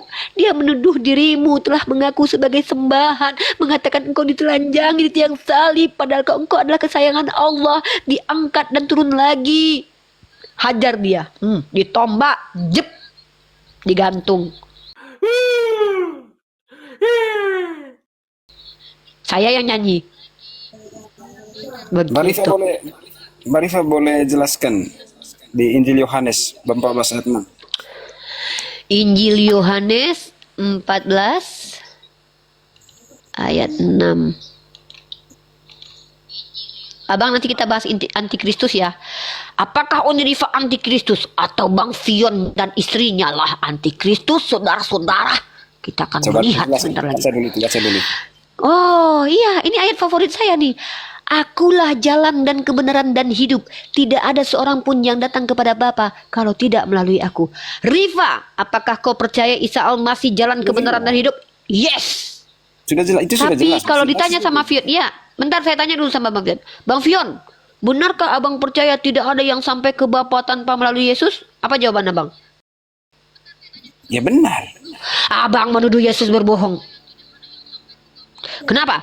Karena sebelum Yesus hadir ke dunia sudah ada Henok dan Elia ke surga. Wah, nuduh Yesus berbohong nih. Yesus, kamu dituduh berbohong sama dia. Tampar Yesus, pelapak, pak, ketipak. Kurang ajar, kau pikir aku ini berdusta. Tapi kalau Rifa bisa menjawab tanpa menunjuk dia berdusta. Apa maksudnya ayat ini, Rifa? Jelaskan kepada si Fion. Nggak ngerti dia. Baik. Maksudnya adalah tidak ada satupun orang Israel yang selamat dunia akhirat kalau tidak mengakui engkau Mesias, karena engkau diutus hanya untuk Bani Israel. Tapi kalau untuk seluruh alam, kalau dikatakan tidak ada yang selamat tanpa kehadiranmu, maka kau tertuduh berbohong. Bagus Rifa, kau telah memuliakan namaku. Si Pion kurang ajar, dia tuduh aku ini pendusta. Gara-gara apa? Masa saya dibilang tidak ada satupun yang selamat tanpa melalui saya? Saya kan baru lahir di abad pertama. Henok Elia udah ke surga. Dasar kamu Fion. Tepak. Hancur bonyok abang. Lagi-lagi saya tertawa. Sudah saya bilang percaya aja sama Yesus. Yesus bilang aku diutus hanya untuk domba-domba tersesat dari Bani Israel. Kok malah dikatakan seluruh alam?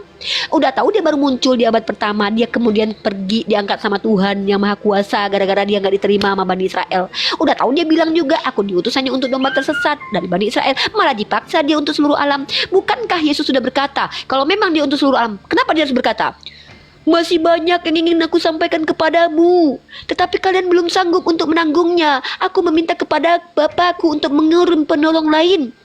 Saya kan sudah bilang bang, kata saya nanti. Ada penolong lain bang. Ada penolong lain yang memberitakan tentang dia dan tentang Tuhan yang sesungguhnya, yang mana informasinya itu tak bisa dibantah dari Tuhan Rabbul Alamin, Muhammad ibnu Abdullah, yang adalah roh kebenaran.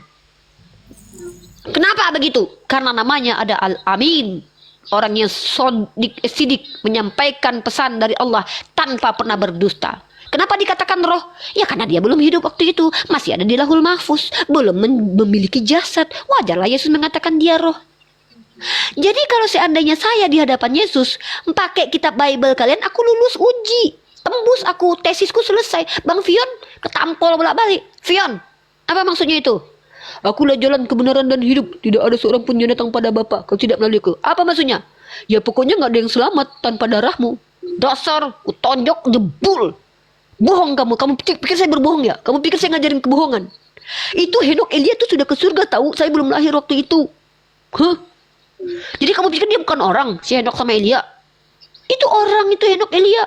Iya, tapi saya diajarin pendeta upah dosa adalah maut. Gak ada yang bisa mengampuni tanpa darah. Dasar kamu ini lagi percaya sama Paulus. Itu kan Paulus yang bilang di kitab Ibrani. Saya pernah bilang gitu. Buktinya saya pernah mengampuni, saya pernah menyampaikan pengampunan Tuhan kepada perempuan sundal tanpa ada darah. Dosanya yang banyak ini telah diampuni karena dia banyak berbuat kasih. Kamu gak baca ayat itu? Rifa belum ngasih. Kau kan gak nanya waktu itu bang. Tema kita waktu itu cuma tentang jalan kebenaran dan hidup aja. Ya mau gimana lagi? Yuk, tawa yuk. Tahu aja, gak apa-apa, yuk. Makanya tanya panjang kali lebar sama aku, DM terus. Jadi aku bisa ngajarin kau. Ternyata Yesus itu pernah menyampaikan pengampunan Tuhan tanpa ada darah. Yang ngajarin penumpahan darah itu kan Paulus. Mana dalilnya? Dalam kitab Ibrani. Hampir menurut kitab Taurat tidak ada pengampunan tanpa penumpahan darah. Bohong lagi, bohong. Yesus mengatakan kepada perempuan sundul, dosanya yang banyak itu telah diampuni karena dia banyak berbuat kasih. Jangan bang memfitnah my Lord beloved Nabi Isa. Kalau dipanggil bahasa Yunaninya Yesus, kalau bahasa Ibraninya Yeshua, bahasa Syriaknya Isou Masaha. Kasihan beliau itu loh, udahlah gak diterima sama Bani Israel, dipitnah sama kalian. Dia itu pasti sedih banget betul melihat kelakuan orang-orang yang memfitnah dia. Dia udah bilang berkali-kali. Bahkan ketika dia dipanggil sama wanita Samaria, dia gak ngeleos dia. Guru, kamu dipanggil, jalan. Tidak akan memberi lebih baik memberikan roti tidak akan rumahan ini diberikan kepada Kunarion katanya. Karena anak domba itu ya Bani Israel. Lagi abang baca, kenapa Yesus membacakan perumpamaan nih? Yesus itu tidak menyelamatkan semua orang, dasarnya ada aku.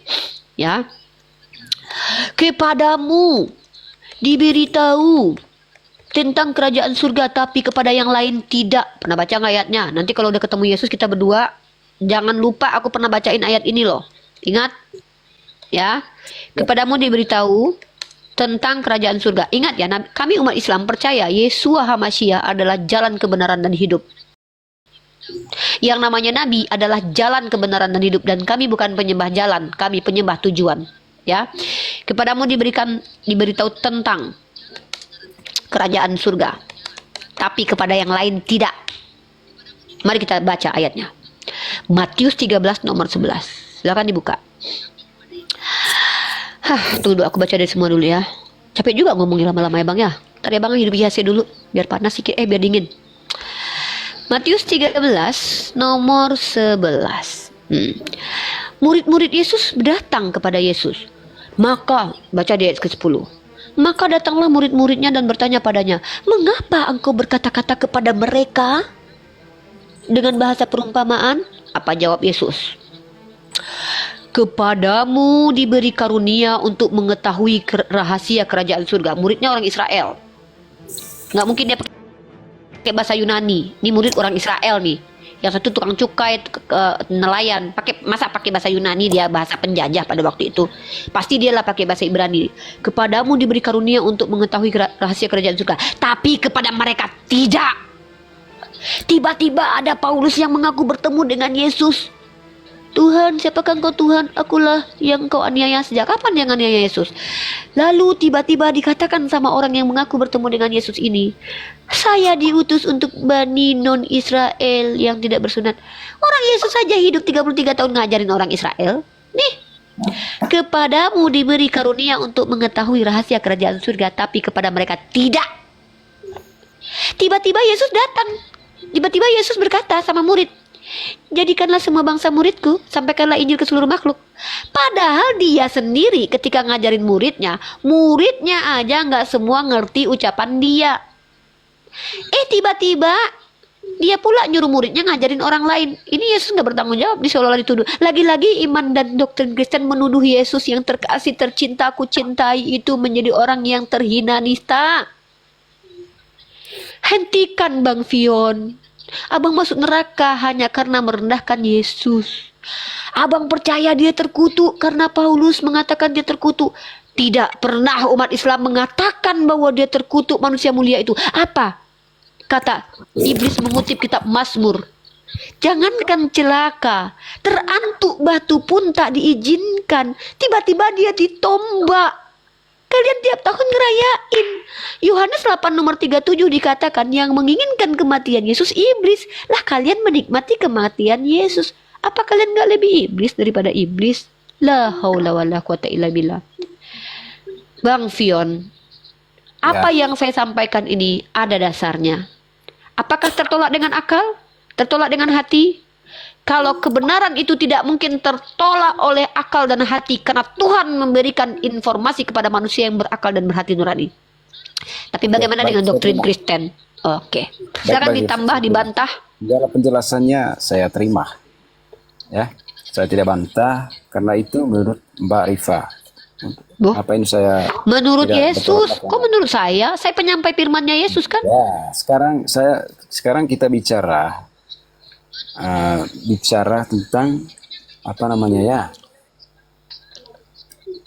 pembawaan dari ajaran itu yang sekarang kita ngomong sekarang aja, pembawaan dari ajaran. Karena kami begini, saya mau jelaskan dulu, kami diajarkan untuk itu ajaran yang disampaikan oleh Yesus ya Mbak ya.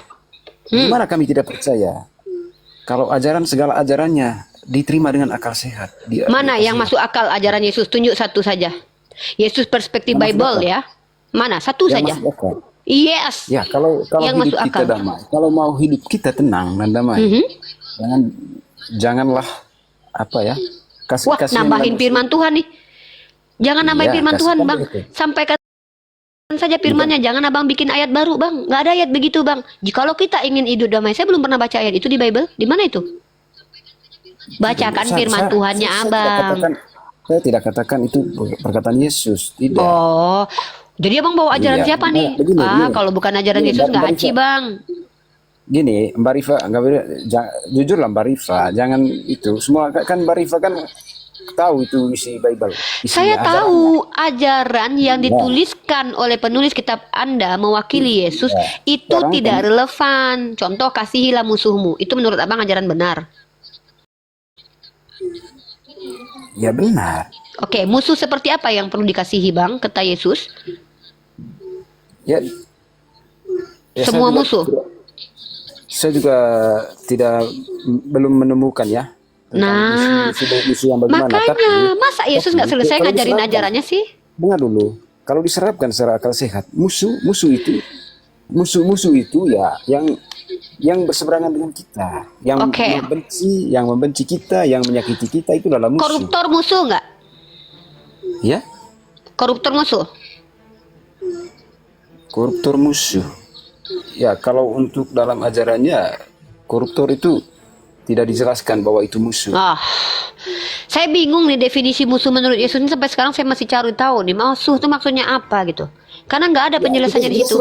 Jangan melawan orang.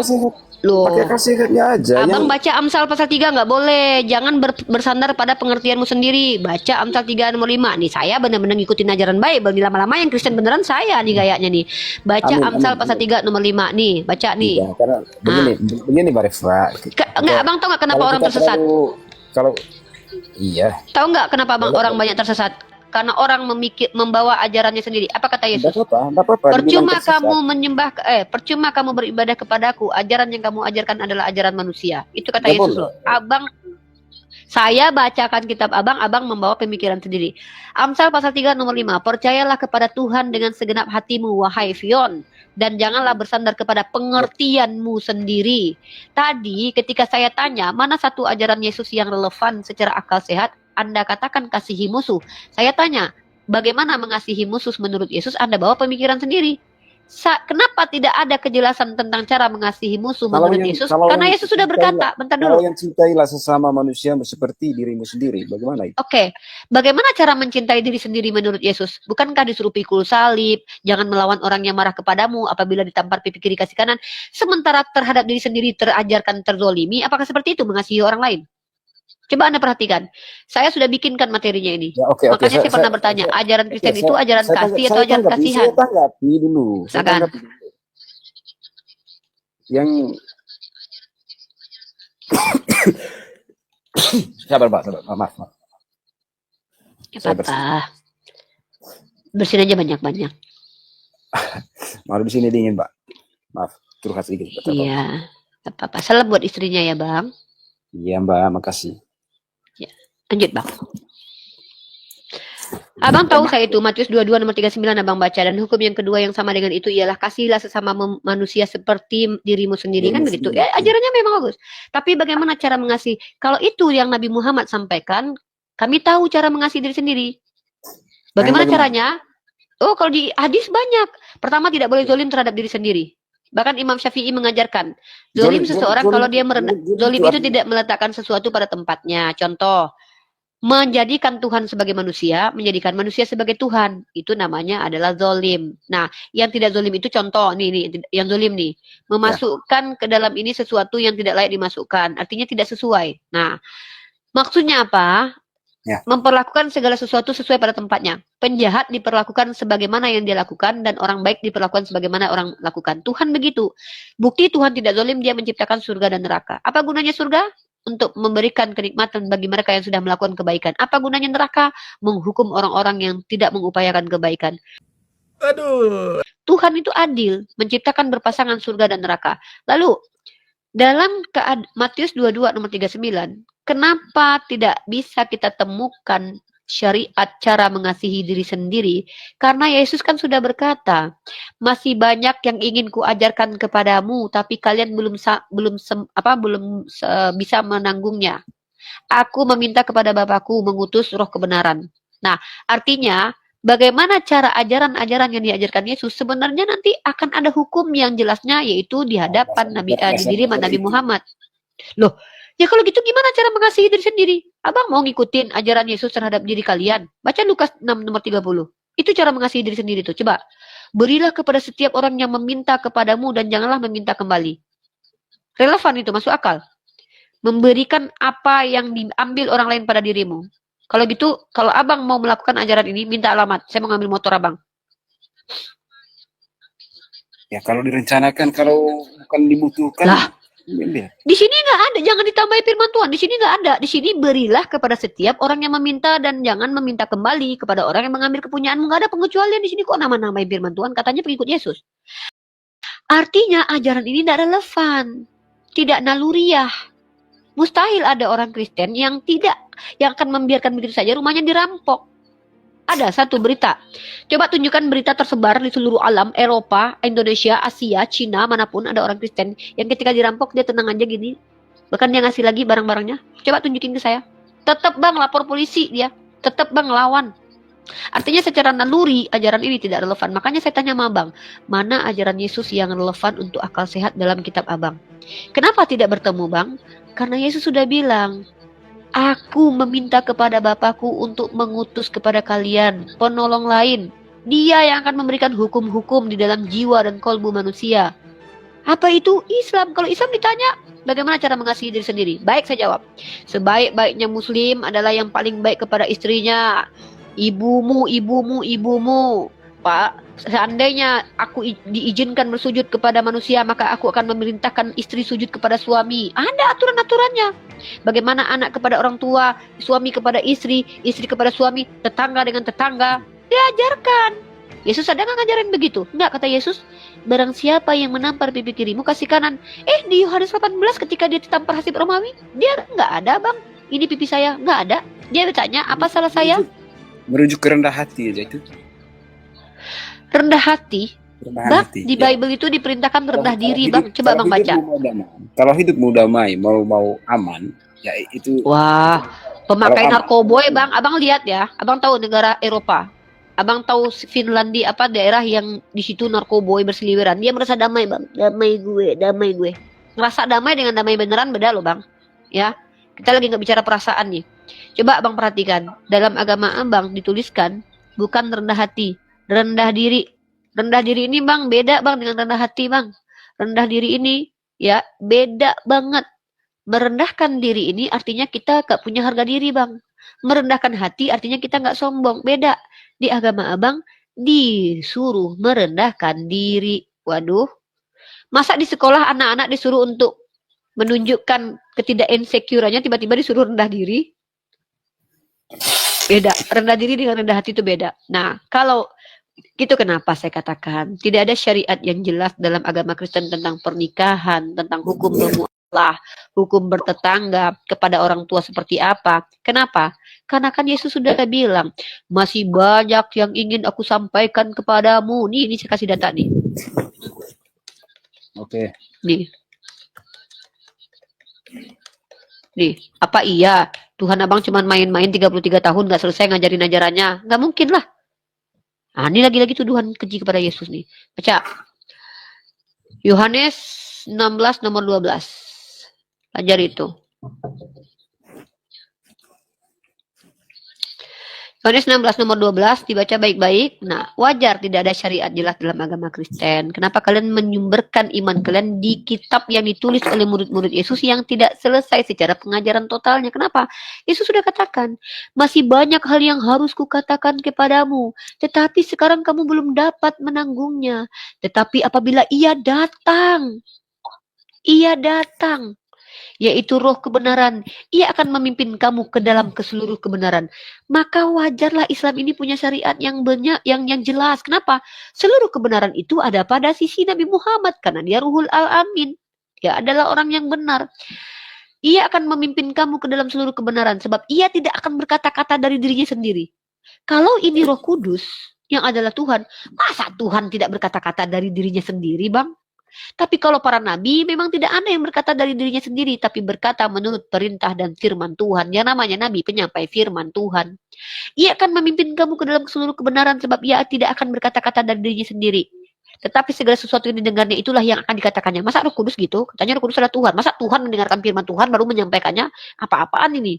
Ya, ia akan memberitahukan kepadamu hal-hal yang akan datang. Nabi Muhammad memberitakan informasi yang akan datang. Ia akan memuliakan aku. Nabi Muhammad memuliakan Nabi Isa Al-Masih putra Maryam.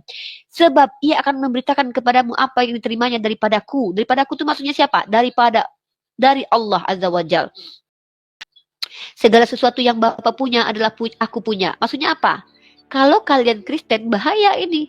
Dimakna secara literal nih. Tapi kalau kami umat Islam mengerti apa yang diperintahkan Allah kepada para nabi itu umatnya menjadi miliknya. Bukan berarti miliknya kalau dia adalah Tuhan, tidak. Umat Israel itu miliknya Nabi Isa. Umat Islam miliknya Nabi Muhammad. Karena nanti di hari akhir setiap rasul bertanggung jawab kepada umatnya masing-masing. Itu. Jadi kalau kami yang menjelaskan, nggak ada konsekuensinya untuk menuduh Yesus adalah orang berdusta. Tapi kalau orang Kristen yang menjelaskan, ambigu. Masa dia Roh Kudus tidak berkata-kata dari dirinya sendiri, tapi dia mendengarkan lagi dari Tuhan. Berarti Roh Kudus ini Tuhan yang mendengarkan firman Tuhan lalu nyampaikan kembali. Kan masa merendahkan Tuhan? Gitu. Silakan.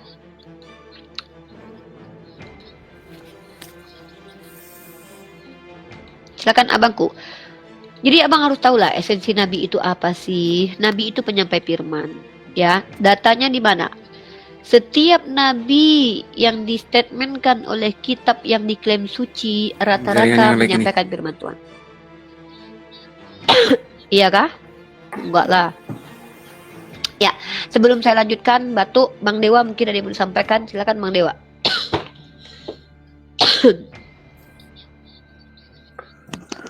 Sudah lengkap semua nih sama Uni. Sudah lengkap.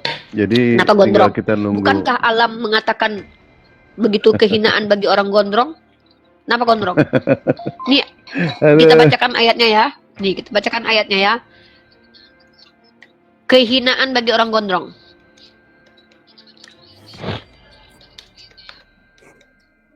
Ini lagi nggak ngikutin Bible nih. Ini nggak ngikutin Bible nih, Bang Dewa nih. 1 Korintus pasal 11 nomor 14. Bukankah alam sendiri menyatakan kepadamu bahwa adalah kehinaan bagi laki-laki jika ia berambut panjang? Kalau Islam bisa ngejelasin ini, kalau Kristen agak sulit. Kalau Islam bisa. Maksudnya adalah Islam melarang menyerupai perempuan. Kalau dikatain rambut gondrong nggak boleh, masa Yesus kehinaan bagi dia, kan nggak mungkin. Gitu. Lanjut, Bang. Ya, nunggu Buka lagi ya tuh, tanggapan Bang dulu Dewa. dari Papion. Buka aja, Malu Bang nih, Dewa. nggak pakai hijab. Nggak pakai hijab. Malu. Pakai kutang. Silakan Papion. Apa yang ditanggapi? Papion silakan. Oke ya. Sisihkan itu dulu Mbak Iva ya. Saya mau Iya. tanyakan. Boleh, tanya-tanya aja tentang Islam aja udah. Ya, kita tutup Oke. bab tentang Coba. Yeshua Hamasya, kita ke Islam saja. Monggo. Yang saya mau tanyakan itu bentuk-bentuk kelompok ormas itu apakah itu ada dalam ajarannya? Dalam Al-Quran Kelompok-kelompok. kami dilarang mengelompokkan diri. Kami diperintahkan wa ummatukum ummatan wahid. Kami dilarang berpecah belah. Tidak, Itu kelompokkan bisa, diri bisa. maksudnya ormas kan itu yang ada sekarang ya itu Mbak ya? beda, organisasi itu beda. Jadi jangan disamakan antara organisasi secara sosial dengan orang-orang yang memisahkan diri dari ukhuwah Islamiyah. Itu beda. Nah, terus yang saya mau tanyakan itu apa itu dari ajarannya ormas itu? Ormas yang mana? Ormas mana dulu, Bang? Ormas yang saya nonton tadi itu yang ada apa sweeping ya, melakukan sweeping itu pada saat Iya, puasa. yang mana? Saya nggak tahu. Gimana mau mengomentari hal yang saya nggak tahu, Bang? Saya kan nggak mungkin mengomentari sembrono gitu, Bang. Kemarin saya pernah sembrono aja mengomentari, tahu-tahu salah. Berdosa saya, Bang. Istighfar saya itu. Saya nggak tahu yang mana ormasnya. Saya ceritakan sedikit ya. Iya, silakan. Memang ya, saya juga baru nonton tadi sih Mbak. Itu ormas itu operasi di tempat jualan. Katanya, ini saat puasa kenapa kamu jualan begitu? Berarti itu kan ormas itu kan dari Islam itu, begitu. Ya, mengaku Yang saya mau Islam tanyakan, ya. apakah itu tugas? Iya, apakah itu tugasnya dari Oke. agama juga? Baik, saya jawab. Terlihat Islam belum tentu Muslim. Terlihat baik belum tentu baik. Terlihat berilmu belum tentu ulama. Terlihat manis belum tentu seperti saya. Kalau kita bicara Tidak, tentang perilaku manusia, yang saya bentar tanya, dulu. Iya, bentar dulu. Saya yang jelaskan saya dulu. tanya tidak jawab, tinggal jawab iya dan tidak aja. Saya juga mau tahu, Ya, nggak bukan bisa saya dong. mau. Masa jawabannya harus ya dan tidak? Nggak semua jawaban tuh ya dan tidak. Kesalahpahaman harus diluruskan dulu. Yang namanya pribadi manusia itu ketika dia melakukan sesuatu harus ada dasarnya. Pertanyaannya, apa saya tahu dasar perilaku mereka? Kan nggak tahu saya. Maka saya nggak bisa menjawab mereka itu apakah berdasarkan ajaran Islam. Karena setahu saya nggak ada Nabi Muhammad mencontohkan mensweeping orang lagi makan. Tapi Nabi Muhammad mengajarkan. Mengajarkan apa? Memiliki akhlak. Caranya apa? Ud'u ila sabili rabbika bil hikmah. Sampaikan ajaran Islam itu dengan cara hikmah. Memberitahu pun ada adabnya. Yang suka ngacak-ngacak orang jualan itu malah Yesus. Loh. Abang ingat waktu Yesus mengacak-ngacak orang jualan di bait Tuhan tuh, marah-marah Ya. dia. Tuh Betul yang lah. suka sweeping. Nabi Muhammad nggak ngajarin begitu. Nabi Muhammad Kan mengajarkan beda, kan? supaya Kan beda beradab. ceritanya, beda ceritanya. Beda Ya emang, ceritanya. tapi konteksnya sama lah ngacak-ngacak orang jualan. Nah, orang yang sweeping Ya, tersebut bisa jadi dia konteksnya adalah sama, orang tapi yang merusak Islam dari beda. dalam. Gini bang, dulu abang tahu tentang WTC dulu yang katanya Osama bin Laden. Gimana? Setelah diselidiki banyak pihak bahkan Kristen sendiri orang-orang di luar Islam sendiri membuktikan bahwa itu adalah propaganda. Saya nggak tahu yang sweeping itu jangan-jangan dia sakit hati sama yang jualan, nggak laku jualannya, atau jangan-jangan dia adalah orang Kristen ngaku Islam. Mana saya tahu. Jadi saya harus ketemu dulu sama orangnya. Saya tanya dulu, ngapain kok kayak gitu? Tidak boleh orang jualan. Yang larang siapa? Emangnya cuma Daripada kau yang udah puasa? kemana-mana. Loh, abang mempertanyakan perilaku orang ke saya. Kok saya harus jawab? Kalau memang ada ajaran di Al-Quran, runtuhkanlah rumah makan orang pas kalian puasa. Tunjuk ayatnya. Baru kita bahas. Orang ayatnya nggak ada, Nabi Muhammad nggak nyontohin, kenapa saya harus tanggapin? Nggak ada kaitannya dengan agama saya. Saya bicara agama, bukan bicara perilaku orang. Berarti tidak ada, berarti tidak ada ya. Ya Nabi Muhammad nggak pernah Tidak ada. ngajarin ngacak-ngacak orang jualan. Ya makanya itu kan yang bikin susah, bikin sulit apa. Loh, bukan bikin susah bang. Kalau kita bicara semua orang mengaku beragama, tidak semua yang betul-betul mengikuti ajaran agamanya. Contoh orang Kristen, emang nggak ada orang Kristen yang jahat bang? Ada bang. Kalau abang komplain atas orang yang sweeping, saya juga bisa komplain Ya, sama penjajah. dia buat- Orang penjajah itu bawa agama Kristen coba. Saya komplain nggak orang- bisa. orang- Tapi saya nggak mau mengatakan itu mewakili agama Kristen. Emang ada Kenapa? emang ada kelompokan yang membawakan nama agama itu. Loh ada. Abang baca buku ini, jangankan anarkis agama Islam masuk sini dalam rasa nih. Buku ini bahkan menjelaskan yang ditulis oleh Dr. Uli Koldok, agama Kristen masuk justru bersama Belanda. Nih. Kalau abang bilang sekarang, apakah di Indonesia ini adakah umat Kristen yang mencoba anarkis? Gimana kalian mau beranarkis coba? Kalian kan minoritas. Tapi pernah nggak orang Kristen ini anarkis? Coba. Zaman kegelapan itu karena waktu itu mayoritasnya siapa? Kristen. Di Jerman, Holocaust terjadi yang mayoritas siapa? Kristen. Makanya kami berharap kalian nggak pernah jadi mayoritas. Kenapa? Kami takut terulang lagi. Historis will repeat itself. Sejarah akan terulang kembali. Secara sejarah, kalau Kristen menjadi penganut terbesar, orang Islam mati kutu. Yahudi mati kutu. Di Jerman, Yahudi dihabisi. Waktu perang salib dihabisi manusia. Waktu di Eropa, zaman kegelapan, semua diinkuisisi yang berbeda. Tapi perhatikan kalau Islam jadi mayoritas, bertahan lama keharmonisan itu terjadi. Contoh Yerusalem waktu dipimpin sama Khalifah 400 tahun aman-aman saja sebelum datang si tentara paling salib. Hancur Emang lebur pada saat itu babak Yesus belur. sudah ada. Udah naik ke surga kan dia, makanya saya bingung. Apakah dia tidak tahu akan terjadi pemberontakan di mana-mana? Kenapa dia tinggalkan manusia dalam keadaan habis-habisan begitu? Katanya dia datang menyelamatkan. Justru itu yang saya pertanyakan. Tuhan bahkan sudah muncul 33 tahun di Yerusalem. Kenapa Yerusalem menjadi tempat yang paling berbahaya sepanjang masa? Padahal itu kampung halaman Tuhan Anda. Sementara kampung halaman Nabi saya aman, damai, tentram, sejahtera. Bahkan mata uangnya tertinggi di dunia. Tuh, kampung halaman Nabi saya tempat terberkahi ribuan tahun lamanya aman, damai, sentosa, bahkan kaya raya. Kampung halaman Tuhan Anda malah sangat angker, ngeri, takut. Nah, makanya maksudnya adalah kalau kita bicara tentang oknum, nggak bisa, Bang. Saya nggak tahu setiap orang yang mengaku Islam itu apakah dia menjalankan agama Islam atau tidak. Bisa jadi dia ada sengaja menjadi orang munafik menghancurkan agama saya. Nah gitu. Tapi kalau mau menilai, Bang, jangan yang secuil-cuil aja, Bang. Nilai yang paling banyak. Jalan-jalan ke Eropa, Bang. Bagaimana rasisnya orang-orang Kristen. Merasa kalau Tuhan itu kulitnya putih, yang kulit putih oke, yang kulit hitam dihabisi. Itu terjadi, Bang. Asimilasi di Kanada. Itu orang Kristen semua, kolonialisme. Jadi kalau mau bicara tuh pakai parameternya yang universal tuh, yang rame tuh, yang banyak tuh. Jangan yang sikit-sikit doang. Yang sikit-sikit mah nanti kita adu nanti. Abang tahu kejadian Poso dulu. Abang nggak tahu di Papua itu yang ngelakuin siapa, orang Kristen bukan? Kristen tahu. Masa saya mau bahas-bahas itu sama abang? Masa kita hitung-hitungan mana yang paling jahat? Bahaya kalau kalian menghitung-hitung siapa yang paling jahat di muka bumi ini. Karena saya punya data dari seorang profesor bernama Juan Cole. Bahkan Juan Saya Cole ngomong bukan mengatakan, perorangan. Saya bukan ngomong perorangan. Kelompok-kelompok yang membawa agama itu. Contohnya itu salah. tadi. Terus, Bahkan mereka itu lebih dulu salah. masuk Sudah. neraka karena Ya, itu menggunakan sudah. agama untuk menzolimi orang lain. Bahaya. Berarti itu salah. Berarti itu Salah salah. lah. Terus yang Ya nggak ada di yang Al-Quran demo. kok.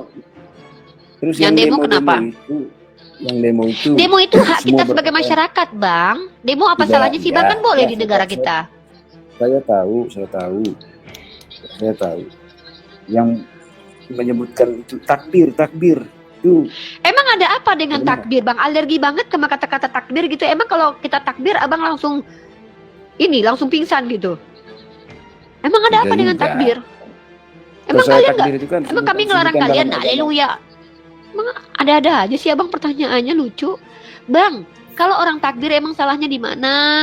Emang kalau mereka demo kenapa? Kan boleh di negara kita. Kecuali mereka merampok, korupsi tuh kayak orang Kristen yang korupsi tuh nggak boleh tuh. Si Muis itu tuh Kristen kan agamanya. Itu nggak boleh tuh. Mending demo, Bang, daripada korupsi, Bang. Demo mah nggak masalah. Itu hak sebagai rakyat Indonesia menyuarakan apa yang dirasa kezoliman yang terjadi. Bang, masih enak, Bang, 212 kemarin demo rumput aja nggak diinjek. Daripada apa? Diam-diam, uang negara diembat. Parah. Mending demo, Bang, saya mah. Ya, tapi enggak harus pakai agama juga kan? Lah, Bang, makanya orang yang berteriak Allahu Akbar melakukan kejahatan, apakah dia menjalankan syariat Islam? Tunjukkan ayatnya. Ayat apa yang dia bawa? Bang, saya juga bisa, Bang, ngaku-ngaku besok pakai rambut palsu, ya kan? Haleluya, saya gorokin anak kotor. Bisa. Saya bisa nipu-nipu atas nama agama. Buktinya apa? Buktinya sendiri banyak orang-orang Kristen yang pakai jilbab seolah-olah terlihat Ya. seperti Muslim. Tinggal nilai saja. Pernahkah yang Kristen itu turun ke jalan bawa nama agama? Tuhan. Pernah itu KKB orang Islam atau Kristen malah mau makar lagi di negara kita. Lah, yang lebih parah nggak diingat. Yang demo emang salahnya apa demo? Sejak kapan demo salah? Demo itu hak warga negara. Giliran yang mau makar dari Indonesia nggak dibahas agamanya. Giliran yang demo yang dibolehkan negara dibahas agamanya. Itu KKB nggak tahu tuh ada salah satu petinggi KKB, pemimpinnya berkata, kita ini umat pilihan Tuhan. Kita umat yang dipanggil. Banyak yang terpanggil, sedikit yang dipilih. Saya punya videonya kok, Bang. Jangan bilang nggak bawa agama, Bang, mereka, Bang. Nggak usah, sama saya nggak usah. Saya punya data semua kok. Tapi kalau bilang mereka teriak Allahu Akbar, mana buktinya? Emang ketika mereka teriak Allahu Akbar langsung hancur itu bundaran HI. Demo dibandingkan sama KKB, hancurlah kalian nanti. Aduh, ya Allah. Kalau kayak gini, Bang, hancur cara diskusi. Kalau mau membahas personal, saya punya banyak data menunjukkan ketidakbenaran orang-orang yang mengaku sebagai agama kasih. Justru saya mau tanya sama Abang nih. Dari tadi Abang udah membandingkan nih. Kenapa Kristen dikatakan ajaran kasih? Coba dijawab. Apa alasannya? Ya. Kenapa Kristen layak dikatakan ajaran kasih? Silakan. Ya, karena semua perlakuannya kan bersifat kasih. Saling mengasihi. Siapa orang Kristen yang mengasihi? Ya, saya. Abang, dari mana saya tahu kenal juga baru ini? Ya udah kalau gitu saya buktikan deh, Abang benar-benar kasih nggak? Mengikuti ajaran Yesus nggak? Pengikut ajaran Yesus akan mengikuti semua perintah Yesus. Betul? Betul? Betul nggak? Buka Lukas 3 nomor 60. Untung gue nih. Alhamdulillah ujung-ujungnya lebaran juga. Ya, saya senang nih bang kalau ada orang ngaku pengikut Yesus nih. Lebaran juga Ya. gue. THR nih, THR. THR cair. Lukas 3 nomor 60 silakan dibaca. Salah. Izin, host. 69. Oh, 69 ya. Ini. Kan abang bilang tadi, abang orang yang mengasihi, mengikuti ajaran Yesus. Maka omongan itu bang, kalau hanya sekedar omongan, itu nggak penting. Tapi harus ada implementasi. Maka bukalah kitab Lukas pasal 6 nomor 30. Saya akan bacakan kepada abang. Buktikan kalau abang betul-betul mengikuti perintah Yesus. Saya bacakan baik-baik. Dengarkan baik-baik. Ya. Berilah kepada setiap orang yang meminta kepadamu dan janganlah meminta kembali kepada orang yang mengambil kepunyaanmu. Bang minta duit 5 5 juta. juta. 5 juta. 1, 5 2, juta 3, dong, 4, 5. 5. 50. Jangan. Ah. Kita umat Islam, Kebanyakan kita baik. Jangan gitu mah kejam mah. 5 juta aja. 5 juta aja. Pas 1 juta 1 juta. Kita mau orang Islam. Islam mengajarkan apa? Kalau kalian ditraktir, mintalah yang paling murah. Jangan kebablasan, Iya. kasihan dia nanti. Oke, Nanti dia oke. miskin. Berapa di situ? Berapa di situ Siap. terangnya? 5 juta, 5 juta. Aku 1 juta, kamu Tidak, itu 1 juta. dalilnya berapa tertera di dalilnya berapa? Enggak dijelasin, berilah kepada setiap bang. Udah untung kamu minta 5 juta Karena loh. Kalau saya minta sama-sama 30 juga. juta, berilah kepada Itu setiap orang yang asumsinya meminta aja. kepadamu. Loh kan dibilang asumsi nih. Ini kan makanya bang saya nggak percaya sama abang bilang kalau abang ajaran kasih. Buktinya abang nggak ngelakuin itu kok. Makasih tuh abang yang diminta tuh yang ngasih yang di bawah tuh malahan. Perhatikan ini, katanya malah abang pengasih. baju ini yang ngasih. Iya, Abang baju. Abang malah baju ngasih yang dia, ngasih ini. Ya nih, berilah Berilah. kepada setiap orang yang meminta kepadamu. Dan janganlah meminta kembali kepada orang yang mengambil kepunyaanmu. Ada nggak di sini totalnya? Di sini perintahnya beri bang. Berilah bang Fion kepada setiap orang yang meminta. Ya udah minta 5 juta Gih. Saya akan berikan semampu saya. bohong. Lah mana Tapi ada yang di situ diminta- semampumu? Mana ada berilah Yang di- semampumu di situ? Berilah Mana ada di pada situ? orang yang meminta. Yang diminta 5 Loh. juta, Bang. Berilah kepada setiap orang yang meminta padamu. Untung karena kami baik makanya kami minta 5 juta. Sebenarnya kami minta 50 juta nih, biar 10 juta nih. Karena kami baik, kami tahu Anda nggak mampu. Kebaikan kami malahan, kami yang umat kasih justru. Apa? Di sini kami ada dalil bahwa bisa minta apa aja sama orang Kristen. Karena kekasihnya kami, saya sama Bang Dewa, kami tetapkan cuma 5 juta. Kami yang kasih di sini. Jadi bang, kalau kasih itu jangan cuma diomongin bang. Kasihan istri abang nanti. Abang sayang. Taunya di belakang ada yang lain. Bang, laki-laki itu yang dipegang adalah omongannya. Saya kasih Saya kalau Mbak kasih. Rifan minta. Kalau Mbak Rifan minta. Ya udah. Saya minta 5 kebutuhan. juta. Ya emang butuh buat beli baju lebaran.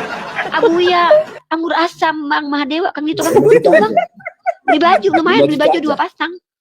5 juta Oh, 5 aja. juta Udah aja. 5 juta aja jangan songong bang, 5 juta ada belum tentu Enggak, dibeli, Uni dikasih. harusnya tanya dulu ayat itu. Barangkali menurut dia kan punya Roh Kudus tuh katanya.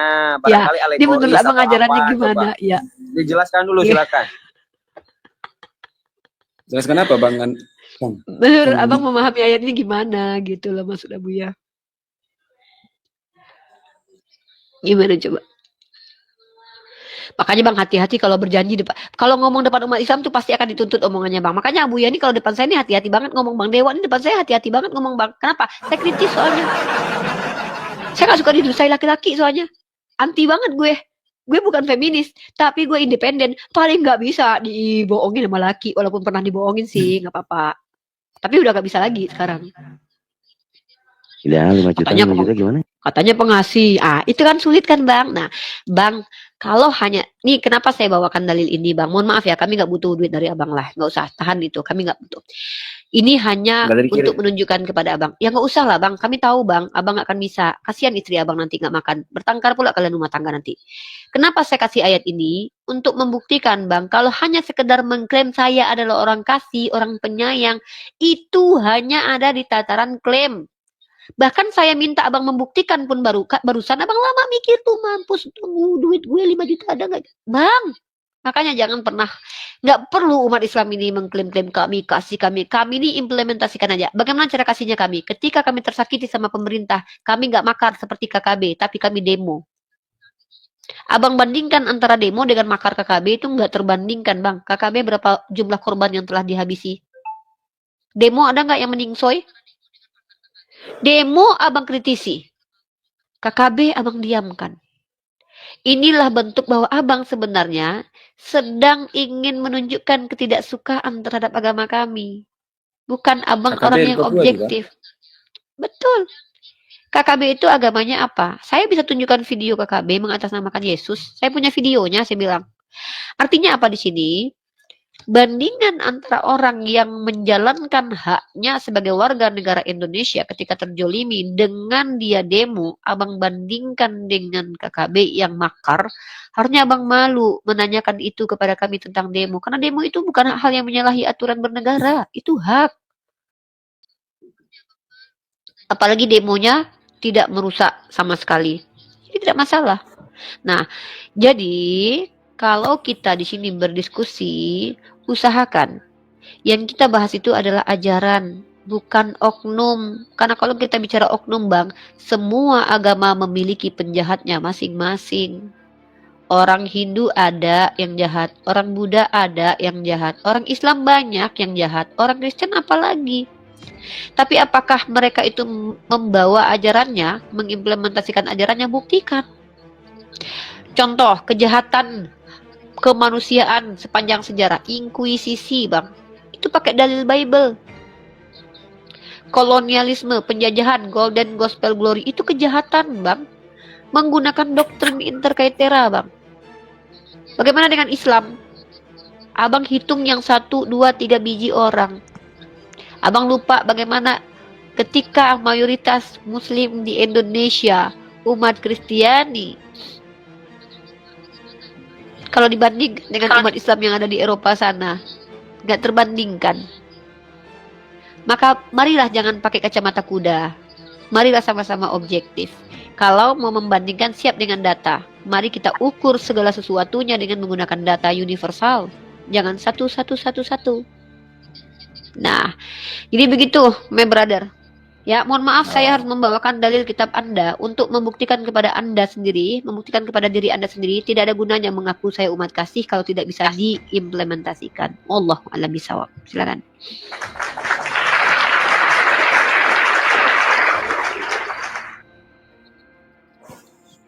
Oke. Ini Mbak ya. Dari sekian pembicaraan dari Mbak tadi ya, saya terima.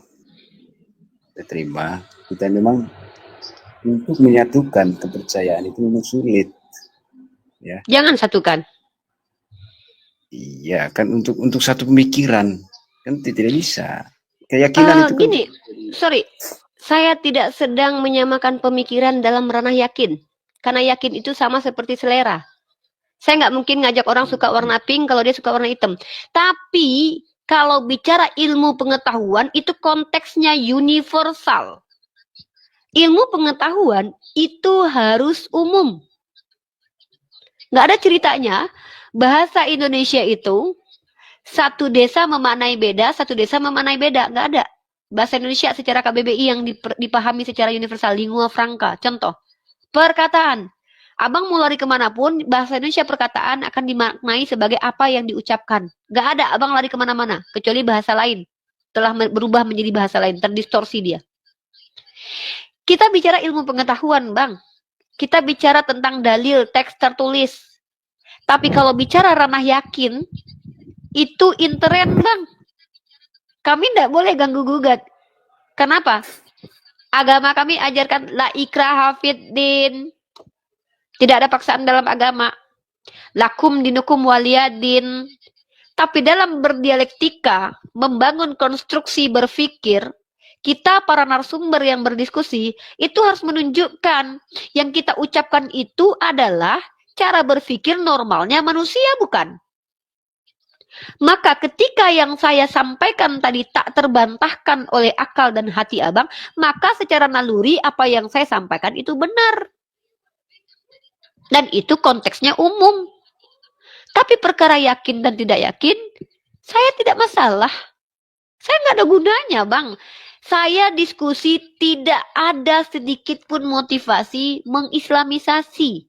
Karena Al-Quran saya sudah katakan, Innal ladzina kafaru sawa'un 'alaihim a'anzartahum am lam tunzirhum la yu'minun. Sama saja bagi mereka. Kalau mereka itu adalah orang kafir. Kafir artinya apa?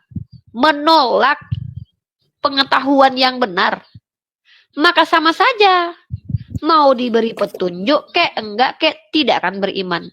Tapi ada lagi perintah kepada kami. Kami bukan hasilnya, tapi upayanya. Ud'u ila sabili rabbika bil hikmah. Bermujadalah juga diizinkan. Sampaikan apa yang diajarkan oleh Nabi kami dengan cara bil hikmah. Apa bil hikmah? Apa yang saya sampaikan ke Anda tadi. Jadi saya tidak menyatukan agama kita. Karena dari awal sudah saya buat statement. Islam dan Kristen berbeda. Katolik dan Islam sangat berbeda. Konsep ketuhanannya beda. Tuhannya berbeda. Cara memahami kitab suci berbeda. Kitab sucinya pun berbeda. Jadi kita tidak sama. Justru saya ingin kita sepakati perbedaan itu. Tapi ketika ternyata saya adalah orang yang mengkaji Biblos Anda, saya justru bisa menemukan ajaran Yesus justru sama dengan Islam. Ajaran Kristen beda dengan Yesus. Itu yang saya buktikan tadi. Anda mau bantah, bawa data. Begitu.